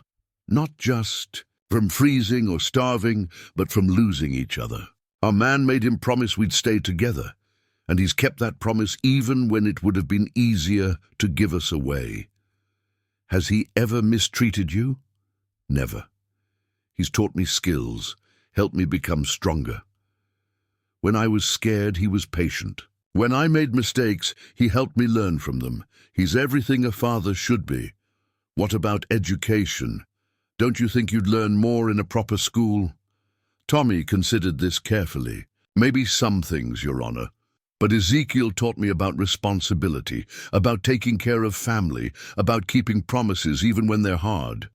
I can read and write and figure numbers. But more importantly, I learned about being a man." Mrs. Whitmore objected to the leading nature of the boy's responses, but Judge Caldwell overruled her. Mary was next, and she approached the witness chair with the composure of someone far older than her 9 years. "Tell me about your education, child," the judge prompted. "Ezekiel taught me to read with fairy tale books," Mary replied. "But then I wanted to know about the science behind things, so he explained about why water freezes and how mountains are formed. When I drew pictures on the mine walls, he told me about famous artists and different techniques. He never said I asked too many questions, even when I could tell he was tired." "Don't you want to attend school with other children?" Mary's eyes lit up. "Oh, yes, Your Honor, I want to learn everything, mathematics, history, and geography. But I want to do it as Ezekiel's daughter, not as some orphan who got sent away from her family." The simple statement packed enormous emotional weight. Judge Caldwell made another note, his expression still unreadable. James, at 6, was the youngest witness the court would hear. He climbed into the witness chair with his wooden horse still clutched in his small hands, his feet barely reaching the floor. "Hello, James," Judge Caldwell said gently. "Can you tell me about Ezekiel?" James looked directly at the judge with the absolute honesty of childhood. "He's my papa," he said simply. "Not like my first papa who died, but like my forever papa who takes care of us. Has he ever frightened you?" "Only when he went away in the big storm," James replied. "But he came back, just like he promised. He always keeps his promises." "What would you like to happen today?" James's answer was delivered with the matter-of-fact certainty that only children possess. "I want to stay with my family, Tommy and Mary and Papa Ezekiel. We belong together." The simplicity of it was devastating. In the gallery, Ezekiel saw several spectators wipe their eyes, and even Mrs. Whitmore seemed momentarily affected. When it came time for Ezekiel's own testimony, he stood before the judge feeling the weight of 3 young lives resting on his words. "Mr. Thorne," Judge Caldwell began, "why should this court believe you're capable of providing proper care for these children?" Ezekiel had rehearsed this moment, but now, facing the reality of potential loss, his prepared speech seemed inadequate. "Because I love them," he said finally. "Because they've made me a better man than I was before I met them. Because their mother trusted me with the most precious things in her life, and I've spent every day since trying to be worthy of that trust. Mrs. Whitmore has raised concerns about your past behavior, your isolation from society, and your unconventional lifestyle." "She's right about my past," Ezekiel admitted. "I made mistakes, drank too much, fought too much, cared too little about anyone but myself. But these children changed that. They needed someone to put their welfare first, and that's what I've tried to do every single day." "What about their education, their social development?" "I've taught them what I could, but you're right, they need more than I can give alone. That's why we're moving to Silver Creek, so they can attend proper school and interact with other children. But they need that as my children, not as wards of the territory." Judge Caldwell leaned forward. "Mr. Thorne, adoption is permanent. These children would become your legal offspring with all the rights and responsibilities that entails. Are you prepared for that level of commitment?" Ezekiel looked at the 3 young faces watching him from the gallery, faces that had become more precious to him than his own life. "Your Honor, I've been their father in every way that matters for 6 months. Legal adoption would just make official what's already true. Yes, I'm prepared for that commitment. I'm prepared to make whatever sacrifice is necessary to give them the best life possible." The judge was quiet for a long moment, reviewing his notes. Finally, he looked up at the assembled crowd. "This case presents unusual circumstances that require careful consideration of both legal requirements and human welfare. I'm going to recess for 1 hour to review the testimony and evidence." The next hour was the longest of Ezekiel's life. He sat in the courthouse hallway with the children pressed close against him, all of them too nervous to speak. Henrik and Ingrid Gunderson had made the journey from Silver Creek to offer moral support, and their presence was comforting. But nothing could ease the anxiety of waiting for a stranger to decide their family's fate. When court reconvened, Judge Caldwell's expression was grave but not unkind. "I've considered all the testimony and evidence in this case," he began.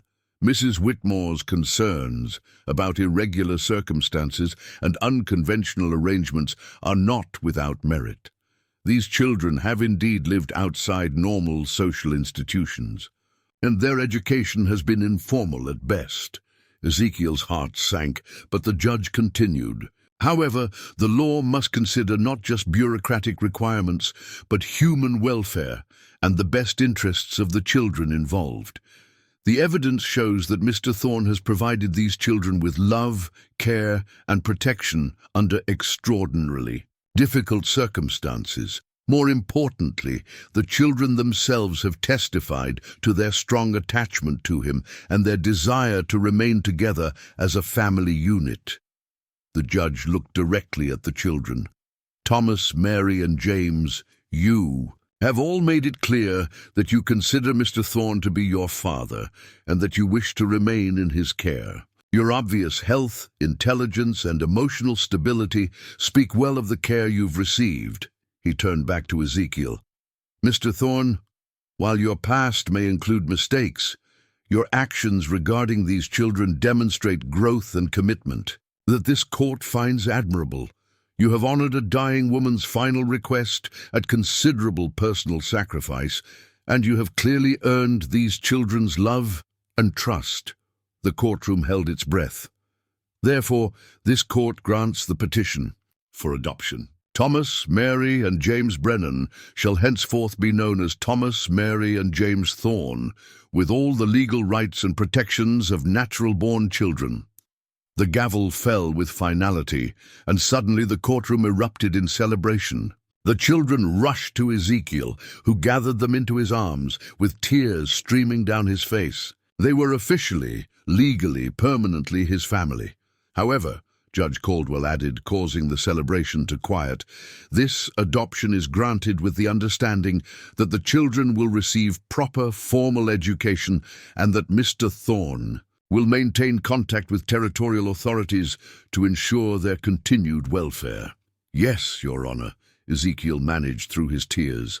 "Thank you, Your Honor." As they walked out of the courthouse into the bright Colorado sunshine, no longer the Brennan orphans and their guardian, but the Thorne family in full legal standing, Ezekiel felt a completeness he'd never imagined possible. "So what now, Papa?" Mary asked, the word rolling off her tongue with natural ease. Ezekiel looked down at his 3 children, his children, officially and forever, and smiled.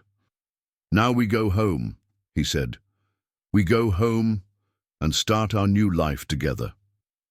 The future stretched. Ahead of them, bright with possibility and anchored by love that no court could grant, but that had been proven genuine in the depths of an abandoned mine. They were a family, tested by hardship, forged by commitment, and sealed by official recognition.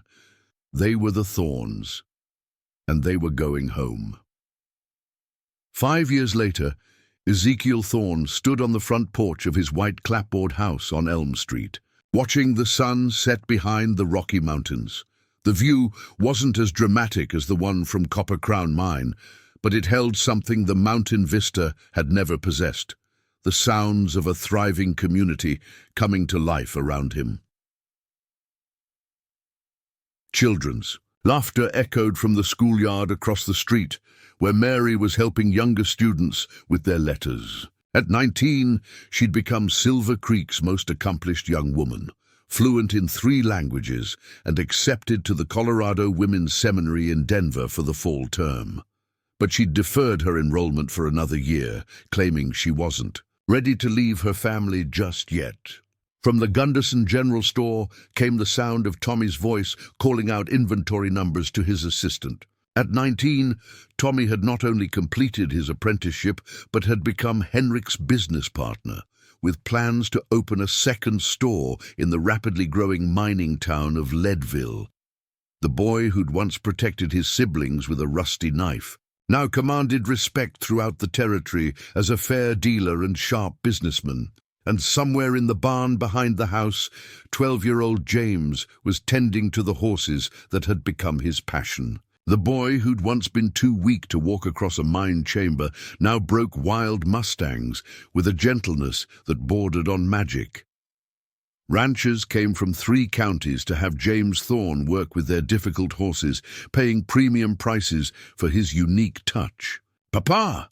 James called from the barn doorway, his voice carrying the excitement it always held when discussing his 4-legged friends. "Thunder's finally letting me brush his mane. Want to see?" Thunder was a black stallion that had been considered unrideable until James started working with him. The transformation from wild, terrified animal to gentle giant had taken 6 months of patient, consistent care, a perfect metaphor, Ezekiel reflected, for their own journey from broken strangers to loving family. "I'll be right there," Ezekiel called back. But first he wanted to savor this moment, these quiet evening minutes when Silver Creek settled into peaceful domesticity, were his favorite time of day. It gave him space to appreciate the miracle of their ordinary life. The house itself was a testament to their success. 3 bedrooms upstairs, a proper kitchen with running water, a parlor with real furniture, and Mary's artwork covering the walls. It wasn't grand by Eastern standards, but it was home in every sense that mattered. More importantly, it was stable, permanent, safe, everything the mine had been during their crisis, but with room to grow and dream. The transformation hadn't been without challenges. Those first months in Silver Creek had tested them all in different ways. The children had struggled with the social dynamics of school, having spent so long with only each other for company. Ezekiel had battled his own demons, learning to trust the community he'd once avoided and accepting help from neighbors who saw his family's needs. But they'd adapted, as they always did. Tommy had thrown himself into learning the mercantile business with the same intensity he'd once devoted to keeping his siblings alive. Mary had devoured every book in Silver Creek's small library before convincing the town council to establish a proper lending system. James had discovered his gift with animals when Dr. Patterson's injured mare refused to let anyone near her except the quiet boy who spoke to her in whispers. And Ezekiel had found his place as the new superintendent of the consolidated mining operations, using his engineering knowledge and hard-won experience to improve both safety and productivity. The irony wasn't lost on him that the man who'd once fled civilization had become one of its most valuable contributors. "Ezekiel!" Ingrid Gunderson's voice called from the front gate. "Are you ready for tonight?" Tonight. In all his contentment, he'd almost forgotten. Tonight was the 5th anniversary of their adoption, and Silver Creek was throwing them a celebration. The idea had been Mary's, though the town had embraced it with enthusiasm that still amazed him. Who would have thought that the hermit of Copper Crown Mine would one day be honored by the very community he'd once avoided? "Just about," he called back to Ingrid. "Let me collect the children." But as he headed toward the barn, he was intercepted by Tommy, emerging from the store with ledger books under his arm. His eldest son, and how natural that phrase had become, looked every inch the successful businessman in his tailored vest. "And clean white shirt. The quarterly reports are finished," Tommy announced with satisfaction. "Profits are up 18% over last year, and we've got orders backed up through August. Your mother would be proud," Ezekiel said. And meant it. Sarah Brennan's sacrifice had given her children not just life, but the chance to build something meaningful with that life. Tommy's expression grew thoughtful. "Do you think she knows? About tonight, about everything we've become?" It was a question they'd all wrestled with over the years. The children had never forgotten their first parents, but they'd built new identities as thorns that honored both. Their past and their present. "I think she knows you're happy and safe and loved," Ezekiel replied. "That's all any parent really wants for their children." Mary appeared from the schoolhouse, her arms full of student papers that she'd been grading. At 19, she'd grown into a beautiful young woman with an intellect that impressed even the territory's educational supervisors. Several young men in town had shown interest, but Mary remained focused on her teaching and her studies. Mrs. Patterson says half the territorial legislature is planning to attend tonight, she reported breathlessly. They want to hear about our unusual family success story for some report they're writing about frontier life. The attention still made Ezekiel uncomfortable, but he'd learned to accept it as the price of their happiness. Their story had indeed become something of a legend, the hermit who'd saved 3 orphans and transformed them all into productive citizens. Politicians loved it as an example of frontier virtue, newspapers printed it as human interest, and other adoptive families drew hope from it. But to Ezekiel, it was simply the story of how love could triumph over loss, how promises kept could heal broken hearts, and how family wasn't about blood, but about choice and commitment and showing up every single day. James emerged from the barn leading Thunder, the massive stallion following him like a devoted dog. At 12, James had shot up tall but remained lean, with his mother's dark eyes and a quiet confidence that drew both animals and people to him. "Thunder's ready for the parade," James announced. "Though I still think it's silly to have a parade. Just for us." "It's not just for us," Mary corrected gently. "It's for everyone who believes that family comes in all shapes and sizes, that love matters more than law, and that keeping promises can change the world." Her words carried the wisdom of someone who'd seen both the worst and best that life could offer. Mary had become the family's unofficial historian, keeping detailed journals of their journey from the mine to Main Street. She talked sometimes of writing a book, though Ezekiel suspected her academic ambitions would take precedence. As they walked toward the town square where the celebration was being held, neighbors called out greetings and well wishes. Mrs. Morrison, from the Methodist Church, waved from her garden. The Kellys, Irish immigrants who'd arrived last year, nodded respectfully as they passed. Even old Sebastian Martinez, the cantankerous blacksmith who complained about everything, managed a grudging smile. This was what Ezekiel had never understood during his years of isolation. That community wasn't a burden or a source of judgment, but a network of mutual support that made everyone stronger. The people of Silver Creek had embraced the Thorne family, not despite their unconventional origins, but because those origins represented the best of frontier values: courage, compassion, and commitment to those who needed help. The town square had been decorated with bunting and lanterns that cast warm light over tables laden with food. A small stage had been erected where the territorial band was tuning their instruments. Children ran between the adults, their excitement infectious, while their parents gathered in clusters to discuss weather, business, and politics. "There they are," someone called out, and suddenly the crowd was applauding. Ezekiel felt his face flush with embarrassment, but the children handled the attention with practiced grace. They'd learned to accept the community's affection as gracefully as they'd once endured its skepticism. Sheriff Coleman approached with a wide grin. "Evening, Ezekiel. Children, ready for your moment in the spotlight?" "As ready as we'll ever be," Ezekiel replied. Judge Harrison Caldwell, who'd made the journey from Denver specifically for the celebration, stepped up to the makeshift podium. The judge, who'd once held their family's fate in his hands, had become something of a friend over the years, often stopping in Silver Creek when his circuit brought him through the territory. "Ladies and gentlemen," Judge Caldwell began, his voice carrying easily across the square, "5 years ago, I made one of the most important decisions of my judicial career.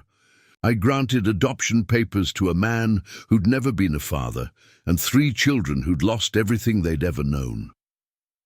The crowd grew quiet, hanging on his words. "I'm often asked, whether I was certain I was making the right choice. Looking at the Thorne family today, at Tommy's success as a businessman, Mary's dedication to education, James's remarkable gift with animals, and Ezekiel's transformation from hermit to community leader, I can say without hesitation that it was the easiest decision I've ever made. More applause followed, and Judge Caldwell gestured for the family to join him on the stage. Reluctantly, they climbed the steps and faced the crowd of friends and neighbors who'd become their extended family. But tonight isn't really about celebrating our success, Judge Caldwell continued. It's about celebrating the principle that family is built on love, not law, that parents are made by choice, not biology, and that keeping promises, even the hardest ones, can create miracles. Henrik Gunderson stepped forward with a wrapped package. The town council wanted to present you with something to commemorate this anniversary, he said. It's a small token of our appreciation for everything you've brought to our community. Inside the wrapping was a framed photograph of the four of them taken just last month by Silver Creek's new photographer. But it wasn't the formal portrait that made Ezekiel's breath catch. It was what surrounded the frame. Carved into the wood were the words, "The Thorne Family," and below that, in smaller script, "Promise Kept." "It's beautiful," Mary whispered, her eyes bright with unshed tears. "We thought you might want to hang it in the parlor," Ingrid Gunderson added, "next to that painting Mary did of mine." The painting she referenced was Mary's masterpiece, a detailed oil painting of Copper Crown Mine as it had looked during their winter there. She'd worked on it for 2 years, capturing not just the physical reality, but the emotional truth of that place. It showed not a dark, frightening cave, but a sanctuary where broken souls had found healing and strangers had become family. As the formal speeches concluded and the evening shifted into celebration, Ezekiel found himself standing apart for a moment, watching his children interact with their community. Tommy was deep in conversation with several ranchers about supplying their needs. Mary was surrounded by younger girls who looked up to her as a role model. James was demonstrating his horse-whispering techniques to a group of fascinated boys. They belonged here, completely and naturally. More than that, Silver Creek belonged to them. They'd earned their place through hard work, kindness, and the gradual building of trust that characterized all lasting relationships. "Proud of them?" Dr. Patterson asked, appearing at Ezekiel's elbow with 2 cups of coffee. "Every day," Ezekiel replied, "though I suppose I can't take much credit. They were remarkable people when I found them. I just provided space for them to grow." "Don't sell yourself short," the elderly doctor said. "You gave them something more valuable than space. You gave them security, love, and the knowledge that someone would fight for them no matter what." As if summoned by their conversation, James appeared at Ezekiel's side. At 12, the boy was becoming more independent, but he still sought out his father's presence during social gatherings. "Papa," James said quietly, "Mrs. Henderson asked if I'd consider working with her grandsons. Pony, he's been acting up, won't let anyone ride him. What did you tell her?" "That I'd need to ask you first, but I think I can help. The pony's not mean, just scared and confused." It was a perfect metaphor for their entire journey, Ezekiel realized. None of them had been mean when they'd found each other, just scared and confused, needing patient, consistent care to learn how to trust again. "Of course you can help," he told James. "Just be careful and remember everything we've talked about." As the evening wound down and families began gathering their children for the walk home, Ezekiel felt a familiar contentment settle over him. This was what happiness looked like. Not the dramatic peaks of emotion, but the steady warmth of love, lived out in daily choices and small kindnesses. Tommy appeared with the family's accounting books. Even during celebrations, his eldest son's mind was never far from business. "I've been thinking," Tommy said, "about expanding into Denver. There's opportunity there, especially with the railroad bringing in new settlers every day.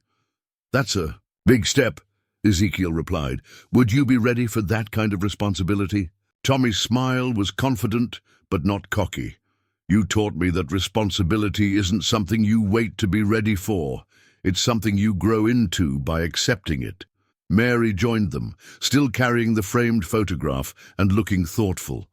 I've been thinking too, she said, about the seminary in Denver. Maybe it's time I stopped deferring and actually went. I could help Tommy with his Denver expansion and still pursue my education.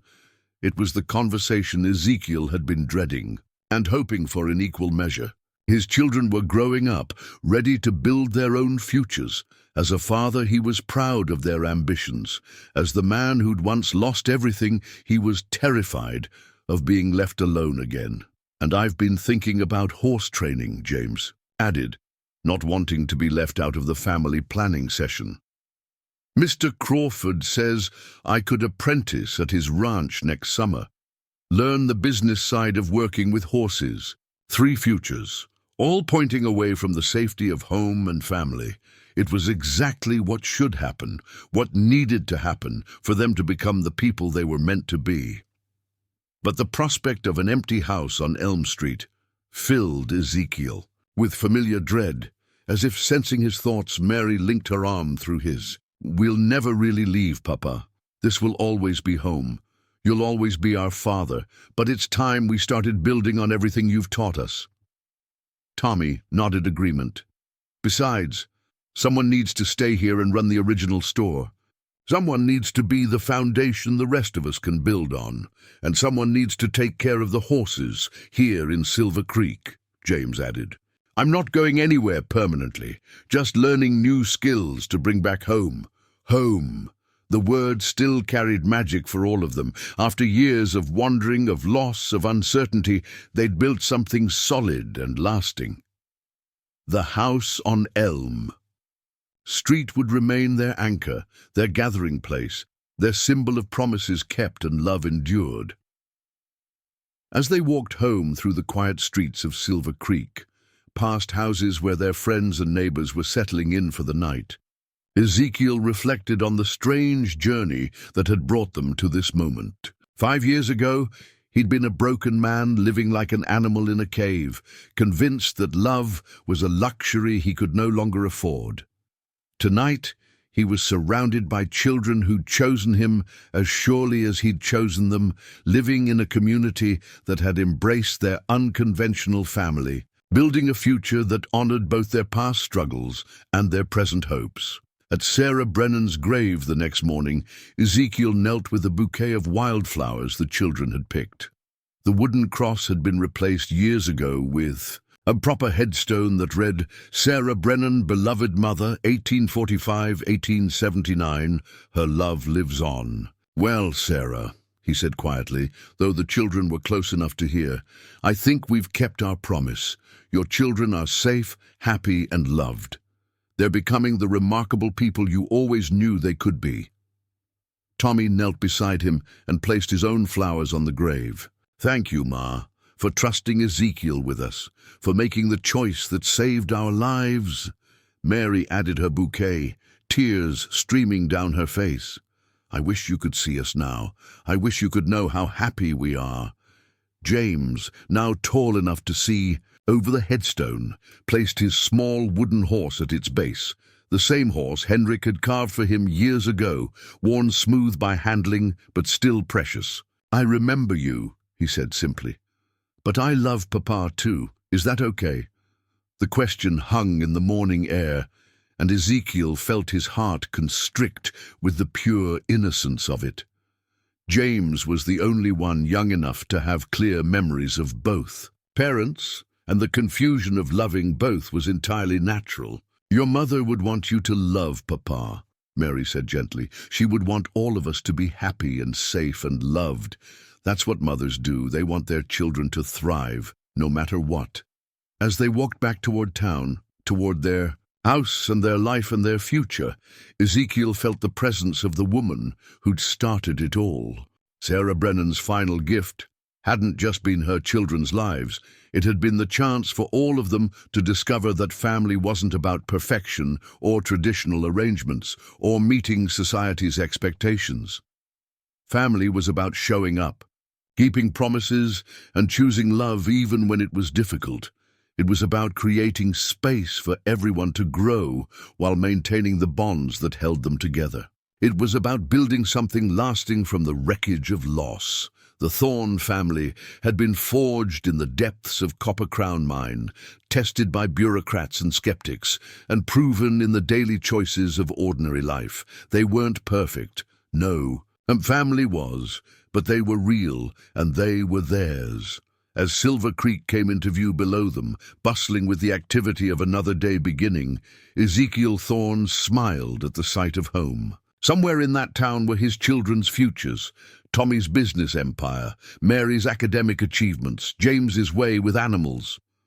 Somewhere in that town was his own continued journey from hermit to husband, from survivor to citizen, from broken man to beloved father. The hermit of Copper Crown Mine was gone forever, replaced by a man who understood that the greatest treasures weren't found in mountain caves or hidden in the earth. They were found in the love of family, the support of community, and the simple miracle of promises kept against all odds. The future stretched ahead of them, bright with possibility and anchored by love that had transformed them all. They were the Thornes, they were home, and their story, begun with a dying woman's whisper in an abandoned mine, would continue through generations of children who would learn that family is built not on blood, but on the sacred act of choosing each other again and again. Through all the seasons of life, the promise was kept, the family was complete. The love would endure forever. The locomotive's whistle echoed across the Colorado plains as the Denver and Rio Grande passenger train pulled into Silver Creek Station. Among the disembarking passengers was a distinguished gentleman in his 50s, his graying beard neatly trimmed, and his clothes speaking of prosperity earned through honest labor. Ezekiel Thorne had aged well, the harsh lines of his hermit years softened by decades of contentment and purpose. Behind him emerged a woman of remarkable poise and intelligence, her fashionable traveling dress marking her as someone of education and refinement. Dr. Mary Thorne Morrison carried herself with the quiet confidence of someone who had taught at 3 universities and authored 2 books on frontier education. At 39, she had become one of the territory's most respected educators, though she still insisted on being called simply Miss Mary by the children in her advanced mathematics classes. The third passenger was a man whose very presence seemed to calm the nervous horses at the station. James Thorne, now 32, had grown into his promise as one of the West's most sought-after horse trainers. His methods had revolutionized the industry, replacing violence with patience, fear with understanding. Ranchers from Texas to Montana sought his counsel, but he always returned to the small spread he maintained outside Silver Creek, where difficult horses found healing under his gentle hands. "Look how much it's grown," Mary marveled, gazing at the town that had once seemed impossibly large to a 9-year-old girl fresh from a mine shaft.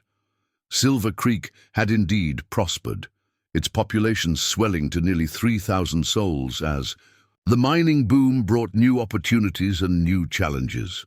"Tommy's done well for himself," James observed, pointing to the impressive 3-story building that housed Thorne & Sons Mercantile.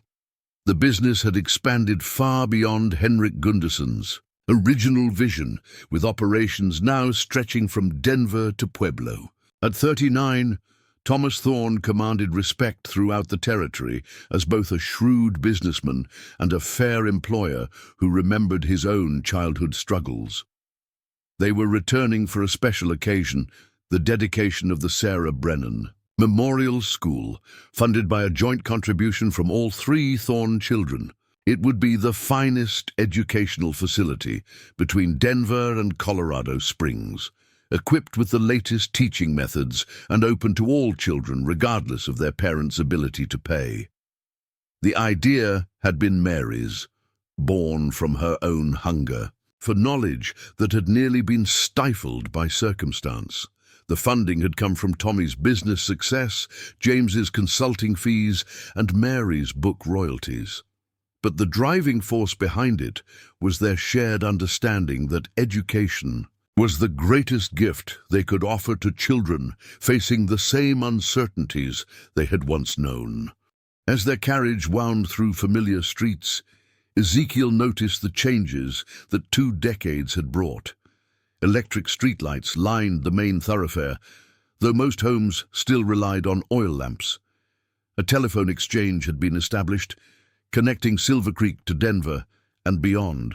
The railroad had brought not just commerce but ideas, transforming the rough mining town into something approaching civilization. But some things remained unchanged. The Methodist church where Reverend Morrison still preached, though his hair had gone completely white.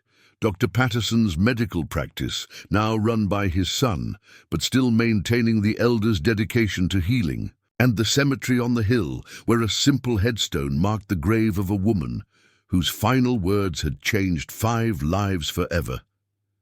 "Papa," Mary said softly as they passed the turnoff to their old house on Elm Street. "Do you ever regret it? Taking us in, I mean. Your life would have been so much simpler if you'd just walked away that night." Ezekiel considered the question seriously, as he always did when one of his children sought his thoughts. At 71, he had learned the value of honesty even when it was uncomfortable. "There are nights I lie awake thinking about the path not taken," he admitted, wondering what would have happened if I'd chosen differently. But regret?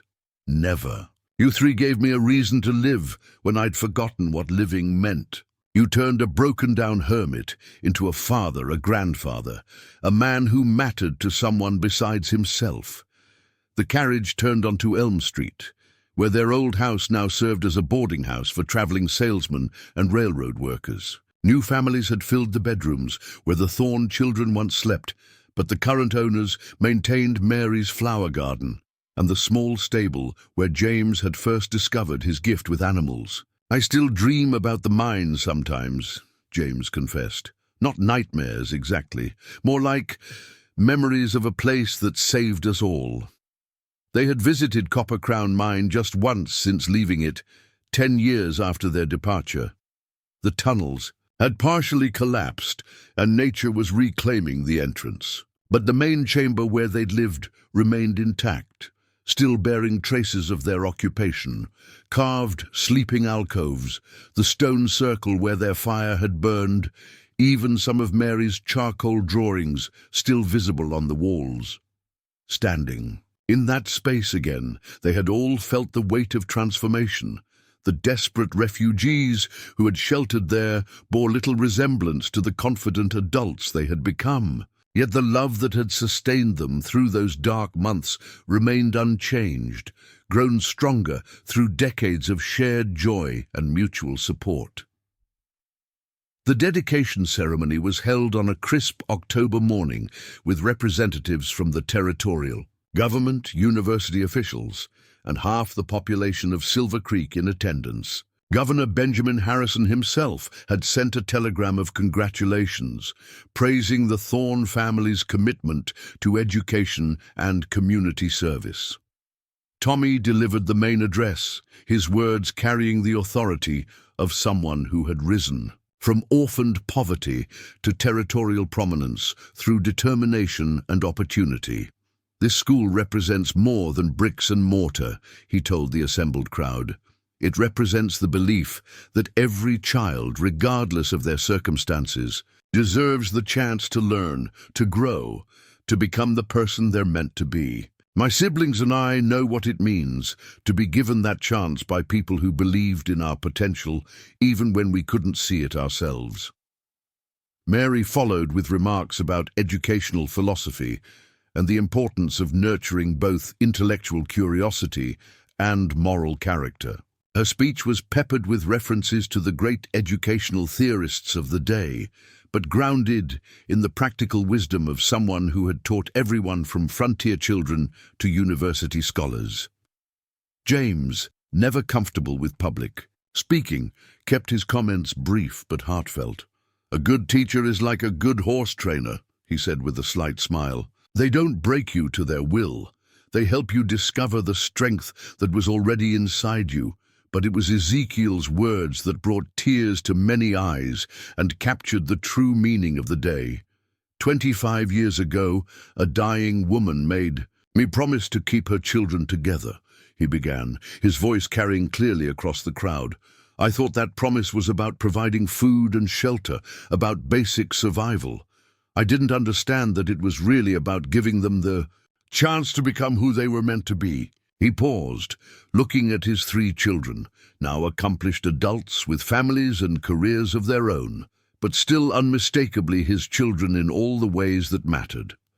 "Sarah Brennan gave me the greatest gift anyone can receive, the chance to love and be loved, to matter to someone else's future. This school is our way of passing that gift forward, of ensuring that no child's potential is wasted simply because circumstances were against them." As the ribbon was cut and the first students filed into their new classrooms, Ezekiel thought about the chain of choices that had led to this moment. Sarah Brennan's decision to trust a stranger with her children's lives. His own choice to honor that trust despite the cost. The children's choice to see him as a father rather than merely a guardian. The community's choice to embrace their unconventional family. Each decision had created ripples that spread far beyond what any of them could have imagined.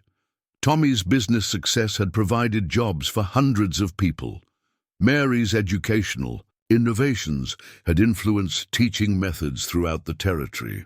James's humane approach to horse training had reduced animal suffering while improving outcomes.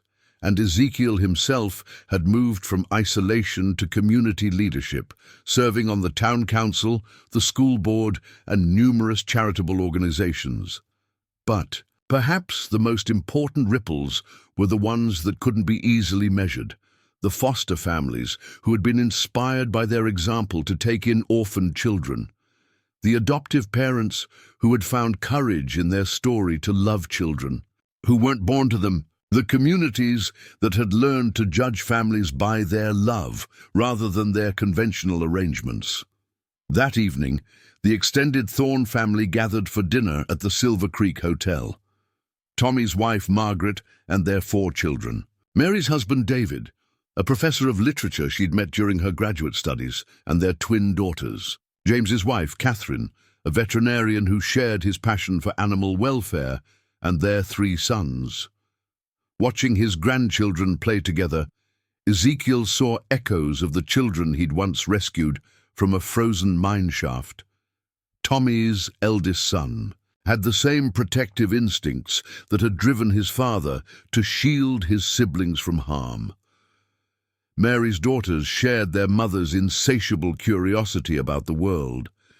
James's boys displayed their father's gentle nature and intuitive understanding of living creatures. "Tell us the mine story, Grandpa Zeke," demanded 8-year-old Sarah Thorne Morrison, named for the grandmother she'd never met, but whose legacy lived on in the family's commitment to keeping promises. It was a request he'd heard countless times over the years, and one he never tired of fulfilling. But tonight, surrounded by 3 generations of the family that had grown from that desperate winter, the story felt different. Not like a tale of survival against impossible odds, but like the first chapter of a much larger story about love, sacrifice, and the way broken things could be made whole again. "Well," Ezekiel began, settling back in his chair as eager young faces turned toward him, "it was the worst blizzard anyone could remember, and I was living alone in an old mine shaft, convinced that the world had nothing left to offer me." As he spoke, weaving the familiar tale of discovery, desperation, and ultimate redemption, Ezekiel caught Tommy's eye across the table. His eldest son smiled and nodded, understanding passing between them without words. They all knew how the story ended, but they never tired of hearing how it began, with a promise made to a dying woman and kept by a man who had forgotten how to hope. The mine might have been reclaimed by the mountain, but its true treasure had never been silver or copper. It had been the love of a family, forged in darkness and brought into the light, a love that would continue to grow and spread for generations to come. Outside, snow was beginning to fall on the streets of Silver Creek, but inside the hotel dining room, surrounded by the laughter of children and the warmth of family, Ezekiel Thorne knew with absolute certainty that some promises were worth keeping forever. The hermit of Copper Crown Mine was truly gone, replaced by a patriarch whose legacy would outlive them all. And somewhere in the peaceful rest of a mountain cemetery, Sarah Brennan's spirit could finally know perfect peace, secure in the knowledge that her children, and her children's children, would never be alone again. Up next, you've got two more standout stories right on your screen. If this one hits the mark, you won't want to pass these up. Just click and check them out, and don't forget to subscribe and turn on the notification bell so you don't miss any upload from us.